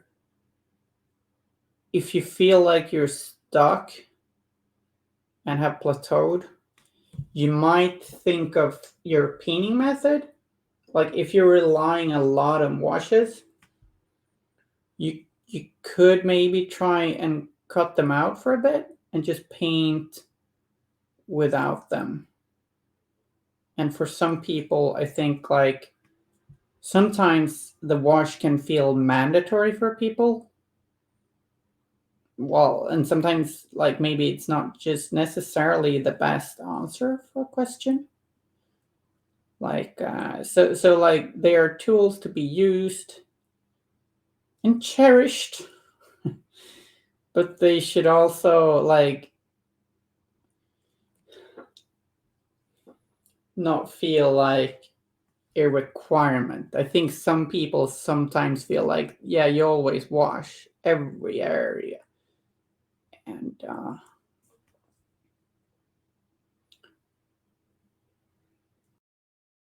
it's not necessarily the best answer to every question.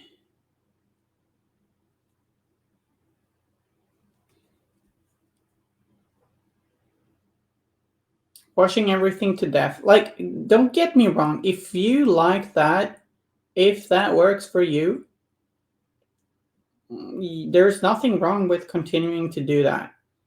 But if you feel that you're in a rut, if you feel that maybe, hey, I'm not improving, or like I'm improving too slowly, it might help to like cut washes a bit. Like I'm not telling you to like not wash that fur texture. Don't make your life too hard, but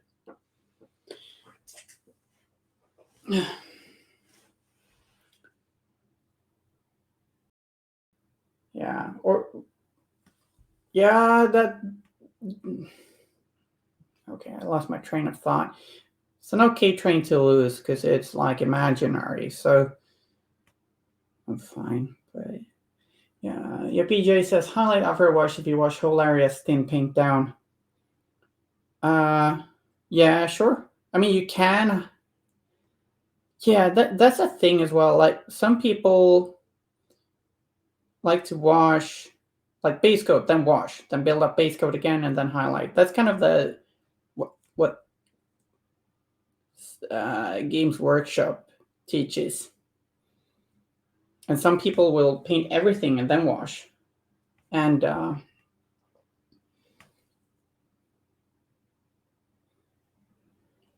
I am not too keen of the second one, although you can like use a wash to bring some colors together and hit something so that it tones down.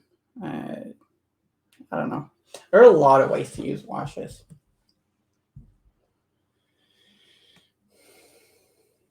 Like if washes work for you, go ahead. I just feel like sometimes it's just a way to make an area look blotchy. A lot of times it's a great way to add shadows and definition quickly, but sometimes in some areas I'll just make it blotchy and uneven. I don't know. Washes are great, but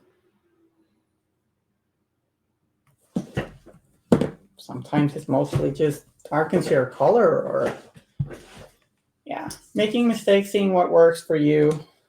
And I also think it's good to evaluate and think about why am I doing this? Is it working for me? Could I do something better? Could I cut some steps? Or should I wash every material? Like I've found that for me, it often works to like I tend to wash a bit after a skin-based coat to give a little bit of warmth, then start highlighting. I like to wash metals to give like a first hint of shading. A lot of areas like very well defined fur or chainmail obviously works very well for a wash. I didn't wash this carriage because the detail is not deep enough for the water to or the liquid to settle in the texture. So I didn't think a wash would give me anything. Although I could, like, if I decided, hey, I want a warmer tone to this carriage, I could just do a flesh wash, like a reddish brown wash, and suddenly I'd have or do a lot of glazes. Suddenly I'd have a carriage that is a warmer brown. Although that does knock my highlights down, so I have to re-highlight a little bit if I still want it as bright. Unspeakable says, I'm usually underpainting and washing, glazing, inking, but I think I'm relying on too many layers of wash and wash just too much, never getting the smooth base cut down and ending up with a splotchy mess. Maybe try...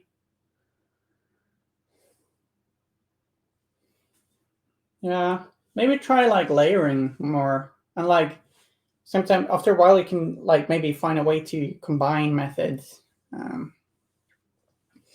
There's nothing wrong with focusing on washes, glazing, and inking on your paint job. Different methods. It's just, I'm not saying that's the wrong thing to do. It's just something sometimes one can kind of get stuck in with a method. It can lead to frustration, or you can just try and evaluate your methods and try and experiment a bit. Can be fun. Although at the same time, I think it's also important to just let yourself, a lot of the time, just like do your thing. I know it works. I'm going to do that now. And that feels good. That is totally fine too. What I'm talking about here is like when you're not happy, or when you feel like you're not making the progress you want. I hope I haven't been rambling incomprehensibly right for like 10 minutes or something, and people are like, yes, what are you even talking about? Or, oh God, you made the same point 10 times now. But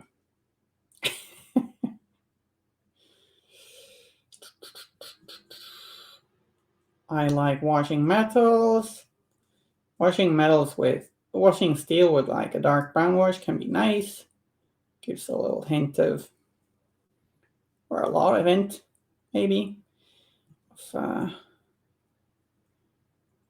some rust and dirt.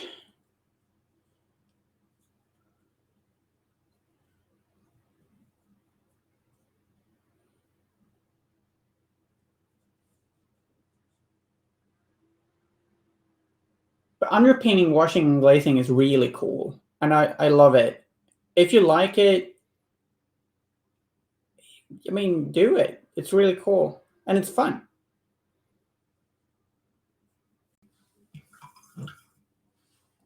It's something I should try doing more. Trying different techniques, trying a lot. I guess one can take some time, like, okay, what do I want to do? Maybe this month, for at least some painting sessions, I want to explore this thing and see if that works for me. If it doesn't, you can ask people like, hey, this doesn't work for me.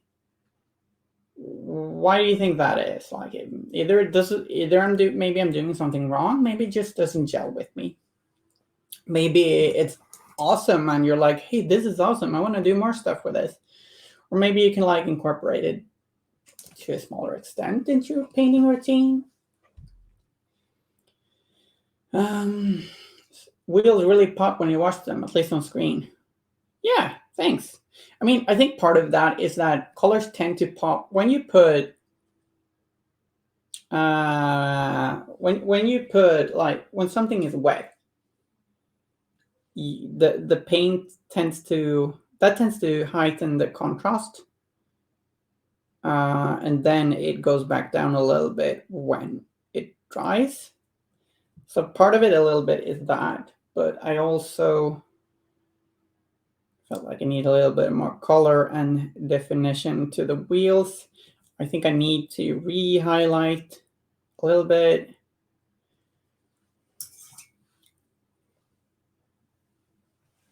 Awesome. That's nice to hear. That's what we want to hear. Although, to be honest, if there's something you don't think you're like, hey, Elinore, you're doing good and all, but I don't know if this works. That's actually totally fine. You can tell me that.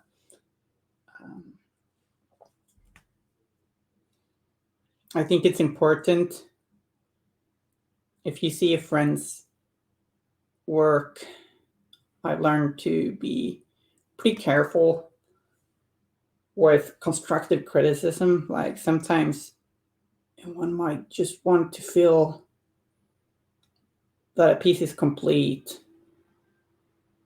And you don't want the, oh no, you don't want the comment that makes you feel like it's suddenly incomplete again.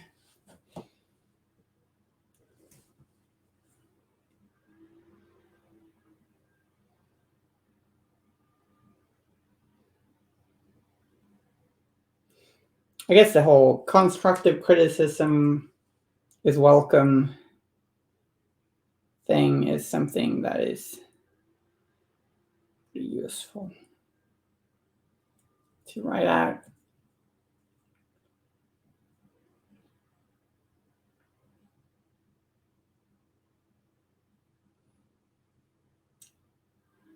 If you liked the wheels before, maybe I just ruined them again. I don't know.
Well, that's nice to hear. Thank you.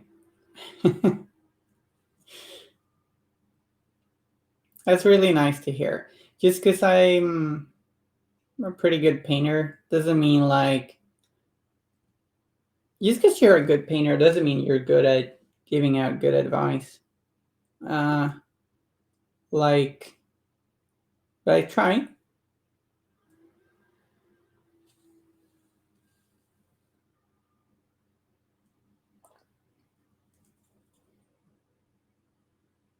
Like, I think maybe I should probably get out of my comfort zone more. But I kind of like to think of it as this. Sometimes you might be a rewarder for getting out of your comfort zone, but also this is a hobby for most of us. So if you want to stay in your comfort zone, that's a huge part of what a hobby is.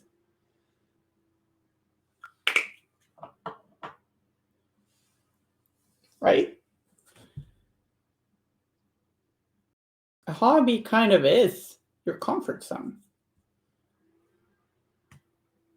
At least the way I see it. It can become uncomfortable sometimes if you're like really unhappy with how something turns out, or if you have a game with someone who turns out to be unpleasant, or your mood just swings.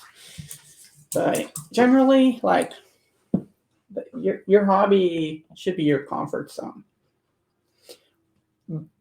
but it could also be, if you want,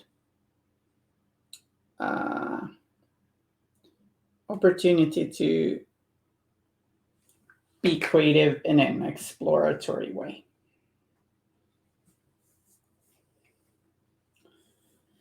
Just put a dot before or after a highlight, and I just look good.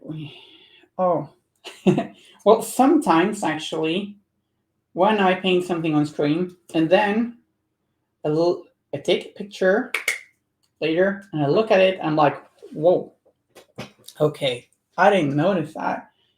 I need to tidy up some stuff. Like, so there might be some mistakes here missing.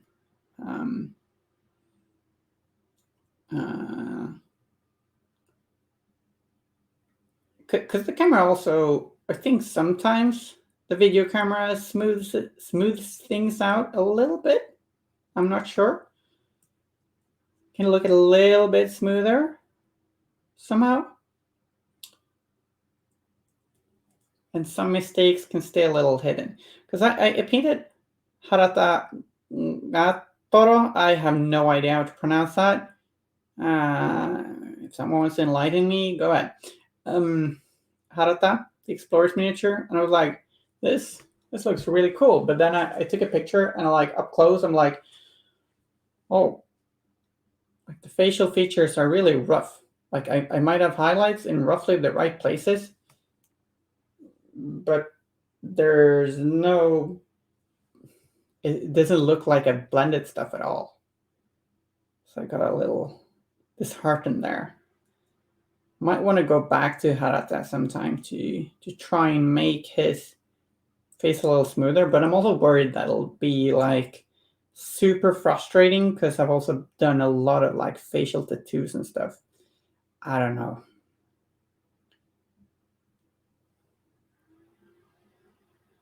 Minor hobby rant.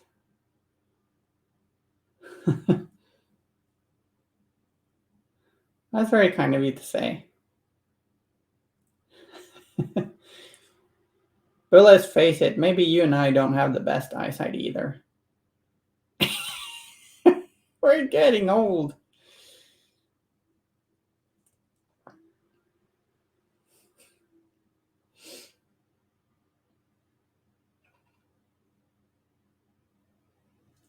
Yeah, and I'm blended model.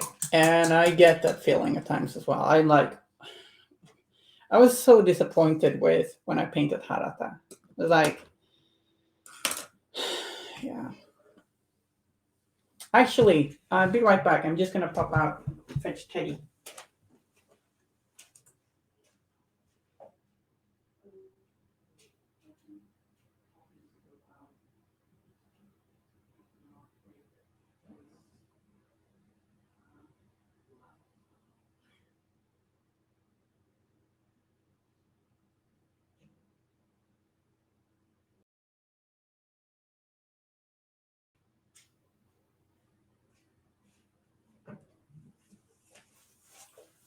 Hello.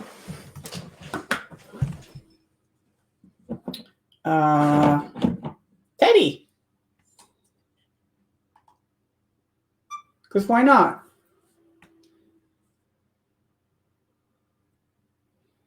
Yeah, but I'm back now. I love painting this Teddy. It was a lot of fun. This Teddy doesn't have any texture, like sculpted on it. Really, it's just like so. It kind of like looks flayed. I'll try to paint like a slightly furry texture, but if it looks flayed, that works too. Creepy teddy bear. I'm pretty happy with this striped part. It's been a long time since I did this, but spent quite a lot of time on it. Some strange little happy sushi rolls there. And some sort of strange Mamegoma seal in that patch.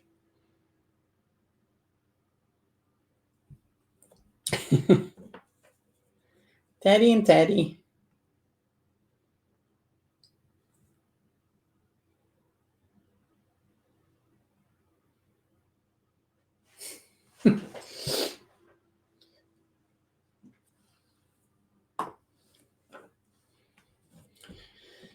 Yeah, who doesn't? Exactly. Who does not? Um,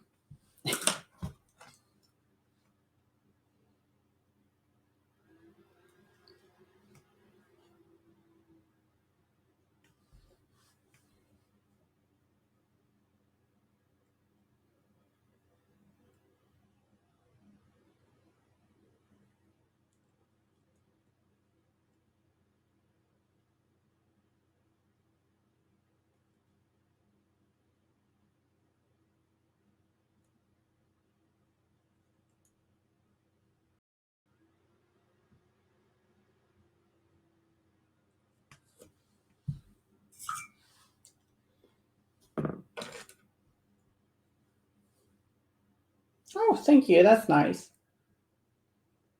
It's fun painting textures. Although I think I could really use some practice painting leather texture with like a little bit more like finer lines, finer. I think sometimes I do lines that are a little too thick. Then again, thicker lines make the texture a little bit more visible on the painting table. So there's that as well to consider. Teddy Kruger, yeah. Hmm. Well, G Dubs, yeah, they do some texture, but then again, yeah, a lot of their materials look very similar in that there's this really sharp edge highlighting, and sometimes like a coat looks like it's the same material as some hard edged surface. Um, Although they also do sometimes do some really cool leather, scratched leather texture, but yeah, they do have a tendency to make everything look super sharp and hard. Like even soft fabric looks stylistic choice, I guess.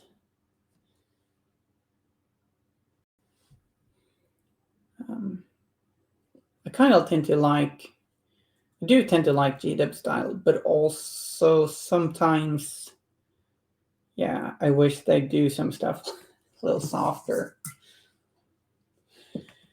Um,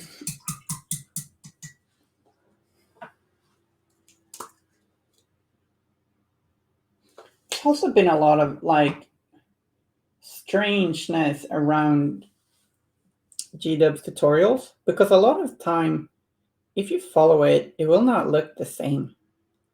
Um, I don't know. At least like the box art is often like the whole color guide thing often really doesn't work out. I know YouTuber I really like called Ninjan. He is a nice person, really funny.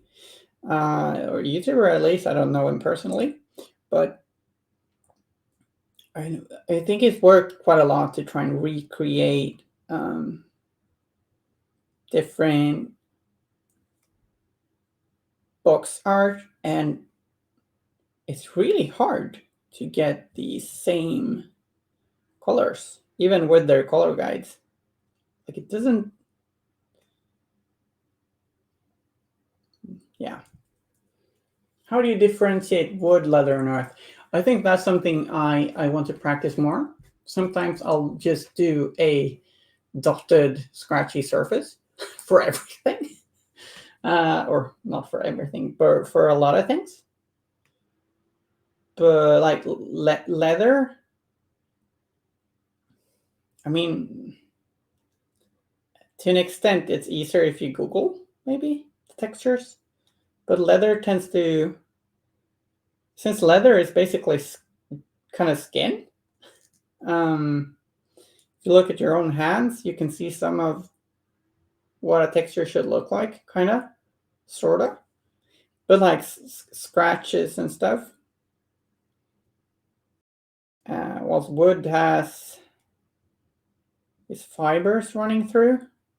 I don't know if I'm using the correct words. And earth, I don't know, just dry brush or do blotchy stuff. You're gonna get there, right? But a good thing to do with earth to make it look more realistic is to kind of make some different interesting hues in there. Don't just paint brown done. You can mix some different other hues in there, some other colors.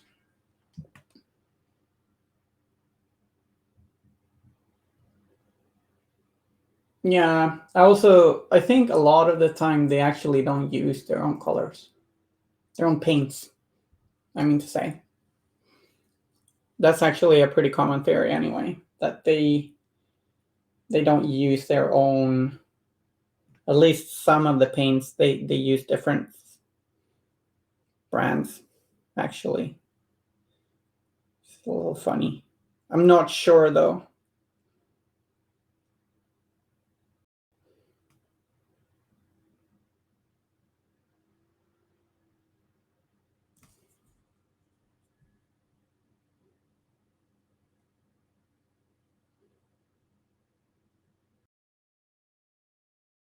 I want to make it clear though that I think heavy metal painters are generally amazing artists.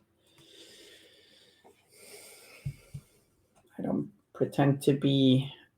I'm not of the opinion that I am of that same standard. Actually, I'm not good at painting as smoothly as they are. No, and I mean I get if they put every paint they used on the box, then that's going to be a daunting list for a parent. So, or a lot of customers, I get that they're paint suggestions, but I don't think always the tutorials are actually very super accurate either. Maybe they've gotten better. I don't know.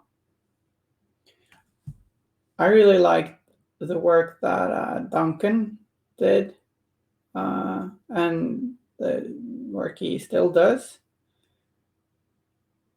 They tend to be good painting tutorials. A lot of the time, it's kind of similar methods, but to all the other tutorials, but with the amount they're putting out, yeah, makes sense, I guess. Can't say I'm always doing different methods either. It's like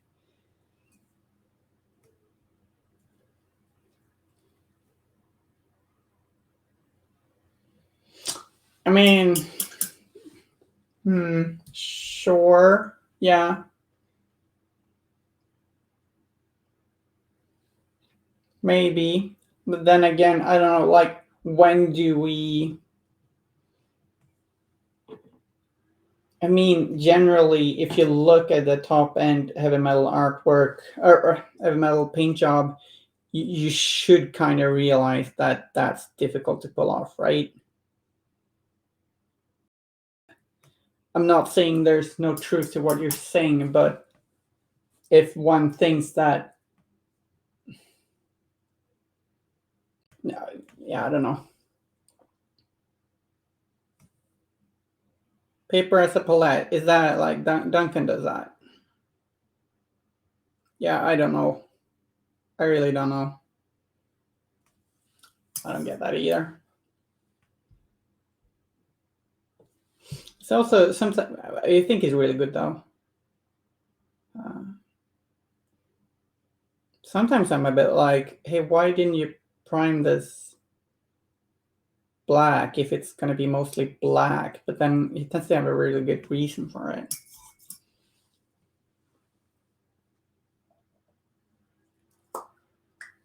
Back of the box. Yeah, sure.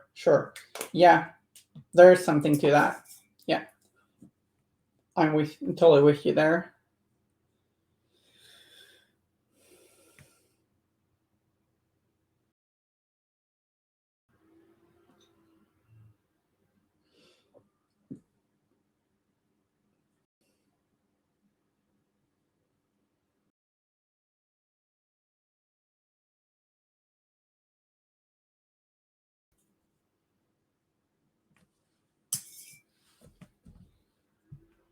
Yeah, that's kind of what it's a little strange, at least.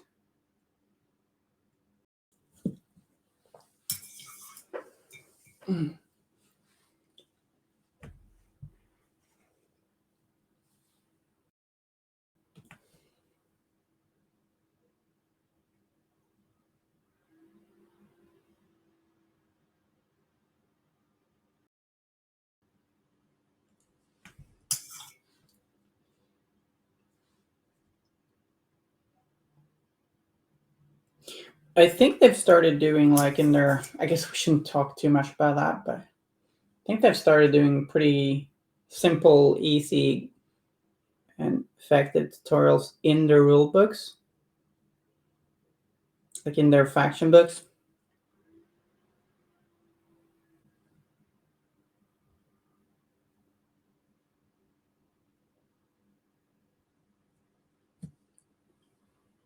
Maybe, yeah, maybe.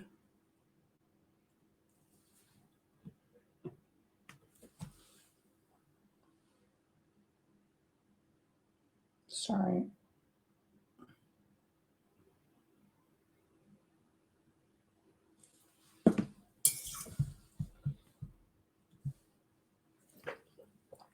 Trying to get in here underneath the camera. Get it real close.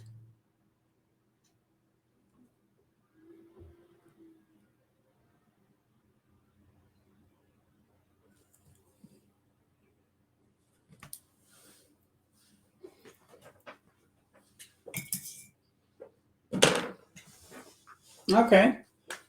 Maybe he's got magical paper. Duncan's magical paper. Right?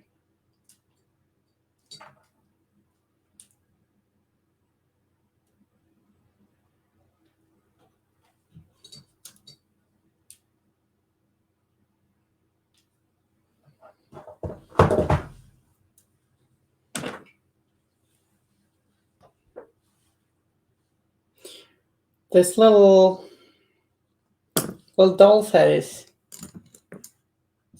tricky. Tricky painting.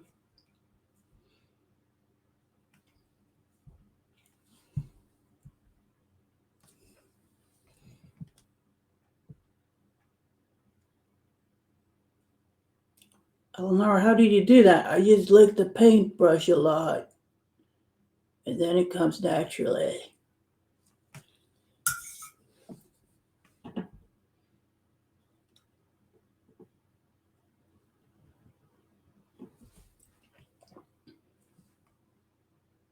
Special magic non-absorbent paper.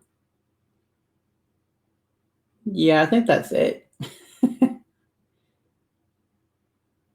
Maybe ask in the comment section.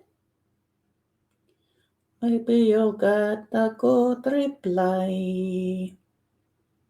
You never know. Oh, this bloody mask. Oh, G-Dub's paper.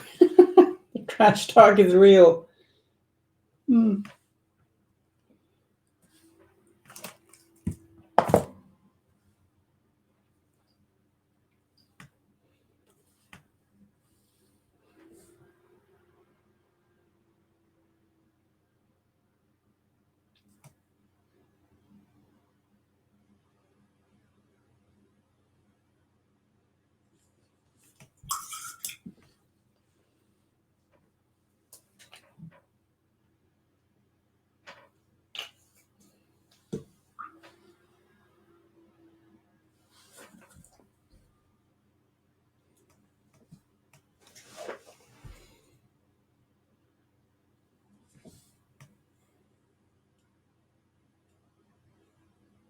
Doll's head.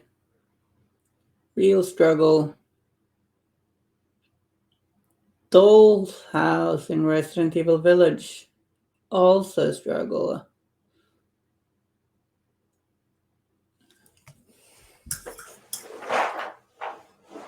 Everyone who follows my streams know that my brain can rapidly just derail and jump onto a different track. It looks like a grumpy old man now.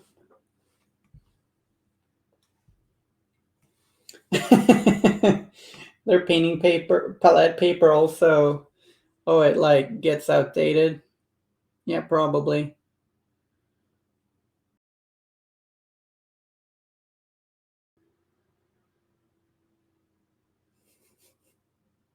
There are some good Citadel products. I kind of like their paints. Generally, not all of them. Their whites are horrible. Generally, their grays are good. The light grays are good, and then when it comes to white, it's shit. Crap. Bullshit.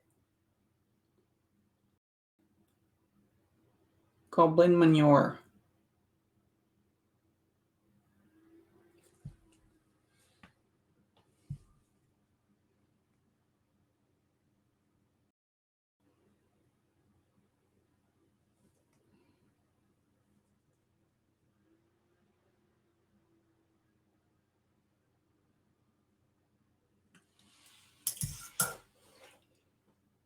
So as you might have noticed, I did apply some rust to the metallic bits because rust is fun. Rust is fun. I think rust is a lot more fun to do than like pristine metal.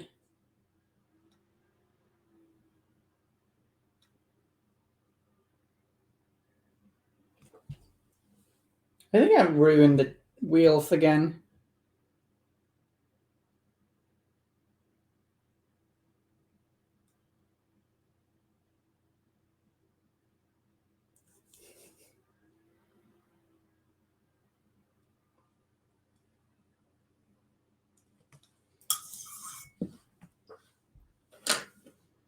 White and yellows are not great. No, I guess the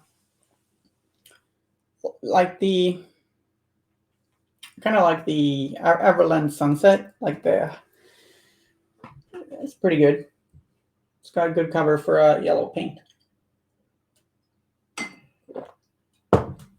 Mm.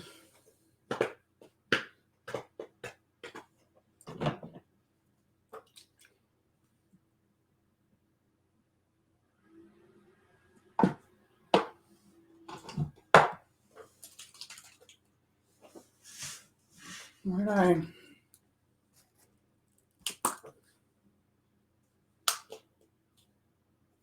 Okay, so I'm gonna try something. I'm gonna try. Contrast paints are good. I think the only issue with the contrast paints are that there are basically two different kinds, I'd say, of contrast paints, and it's not obvious which one you're buying. Like some contrast paints, or maybe three, like some contrast paints, they just give a good coverage of a super saturated color, but not a lot of actual contrast. And they shouldn't be called contrast. They should be called something else, I feel. But there are a lot of good contrast paints. I'd like to give a warning. I think Vallejo came out with their warning, with their contrast paints as well. And then there are Army Painter, basically contrast paints, but called speed paints. And the Army Painter speed paints are nice, although, like a warning, they get reactivated by water. So, like, remember the Molly miniature I painted way back, or a while back? That miniature, when I was going to varnish it, I like to varnish single models sometimes by hand or by brush, like paint on varnish. And that reactivated the yellow contrast paint in her. That was a little annoying. I wasn't chuffed with that. She's not impressed by that. So you can get around that by spray painting varnish, I guess. But it's not a good feature.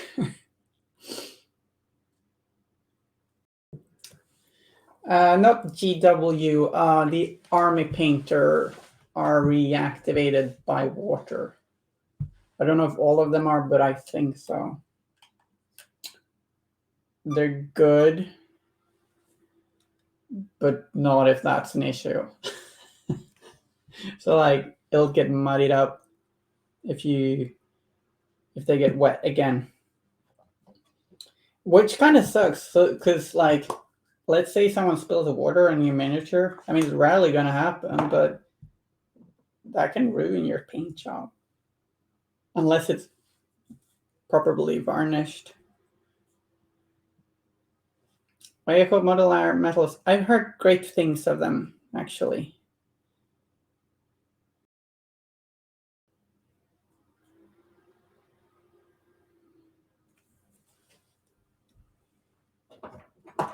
Um,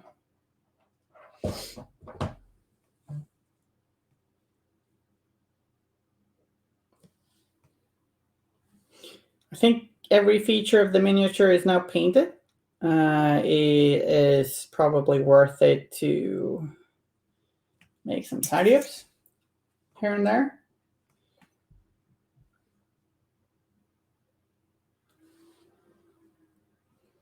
Maybe I missed something. I don't know.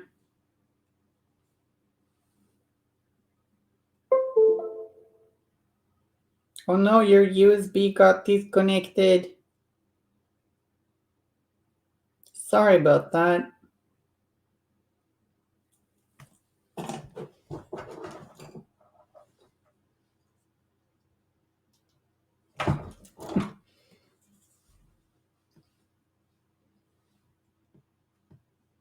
You like the Vallejo art metals with the brush as well?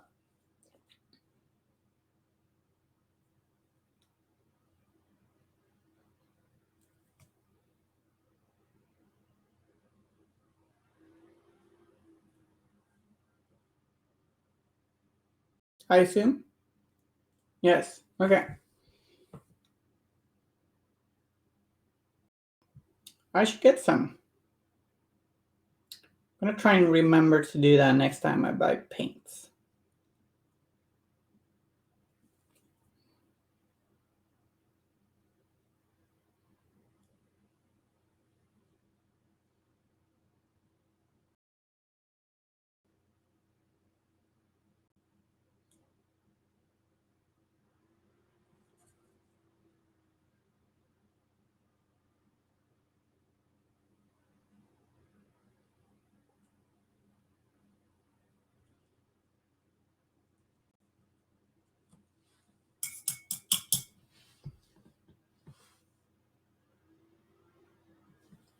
Need to base it on something a bit shiny.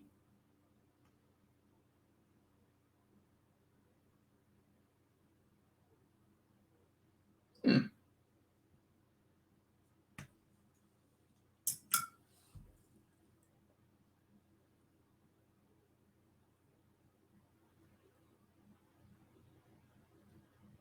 Would you say that makes them harder or easier to photograph? That they're more metal than metallic, as you describe it? Or does it not matter? Finer pigments.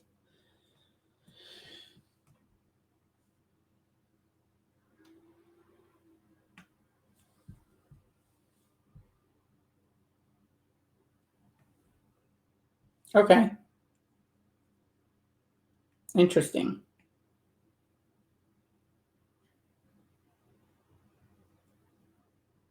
What happens otherwise? It just flows around like crazy? Or no? Hmm.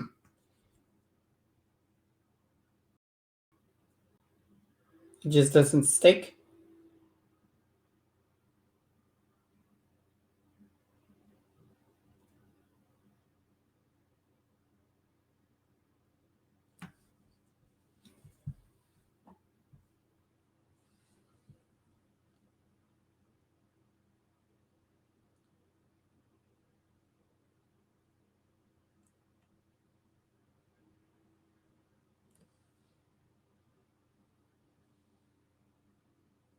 Right. Makes sense.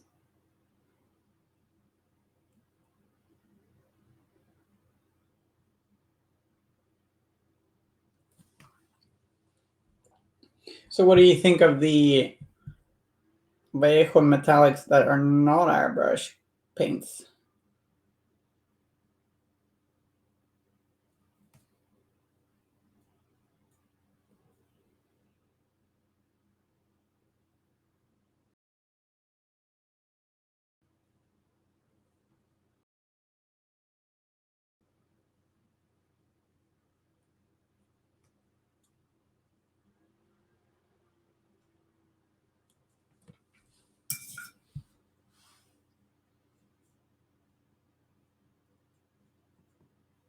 Okay.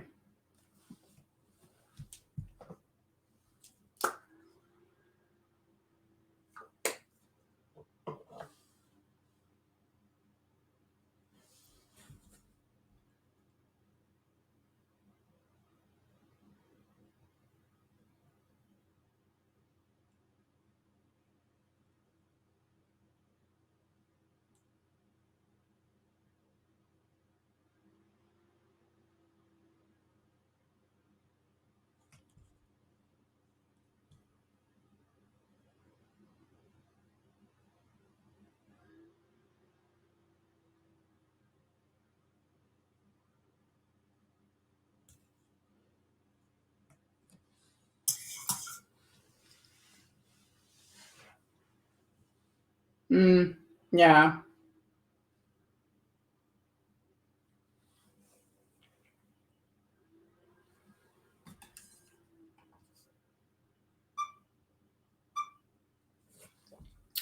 I'm not sure that's always what you want, but it's certainly cool and useful. I'm gonna buy something and see what I think. Did I say buy something? That buy some.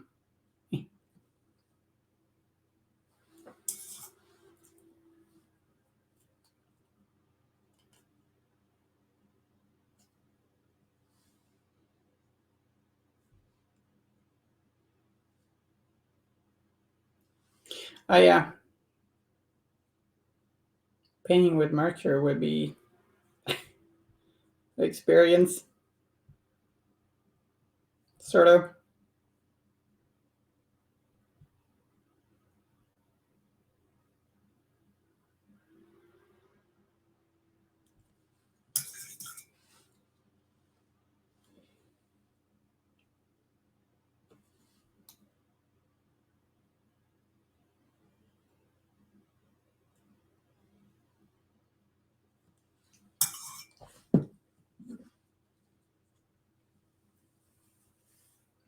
Okay.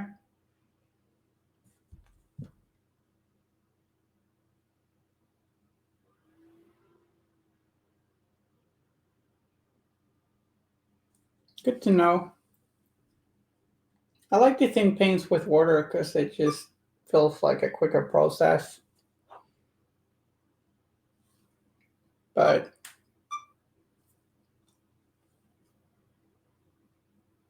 mediums can certainly be useful.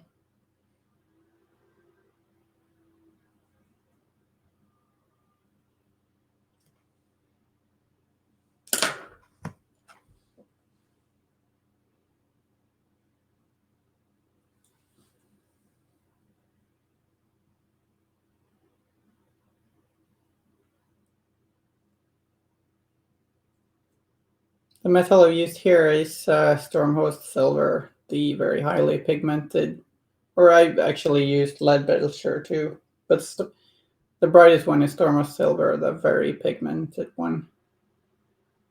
That is also a little bit more expensive.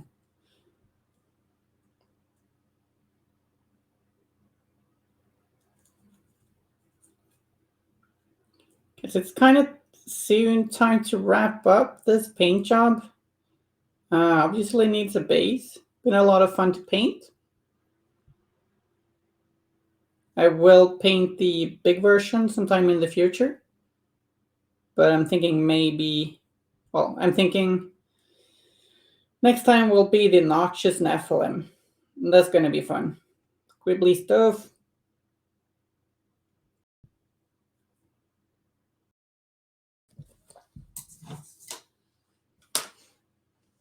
Yeah, those are my socials, and it's been great hanging out with you guys, as always. Thanks a lot for the company, the questions, the chats, the laughs, and all that, the weird stuff. Oh, contact lens fluid. Yes, that's nice. Why don't I do that? Just the ball, right? Yeah. Oh, improver. You put it in the palette as well. Interesting. Cool. Yeah, thanks everyone. And those were my socials up there. If you want to get in contact with me, just write on Instagram or something. And that's the best way to get me to reply. Writing on Twitch will make me miss the message. Stay weird and see you later. Be wary of enabler teddies. Bye.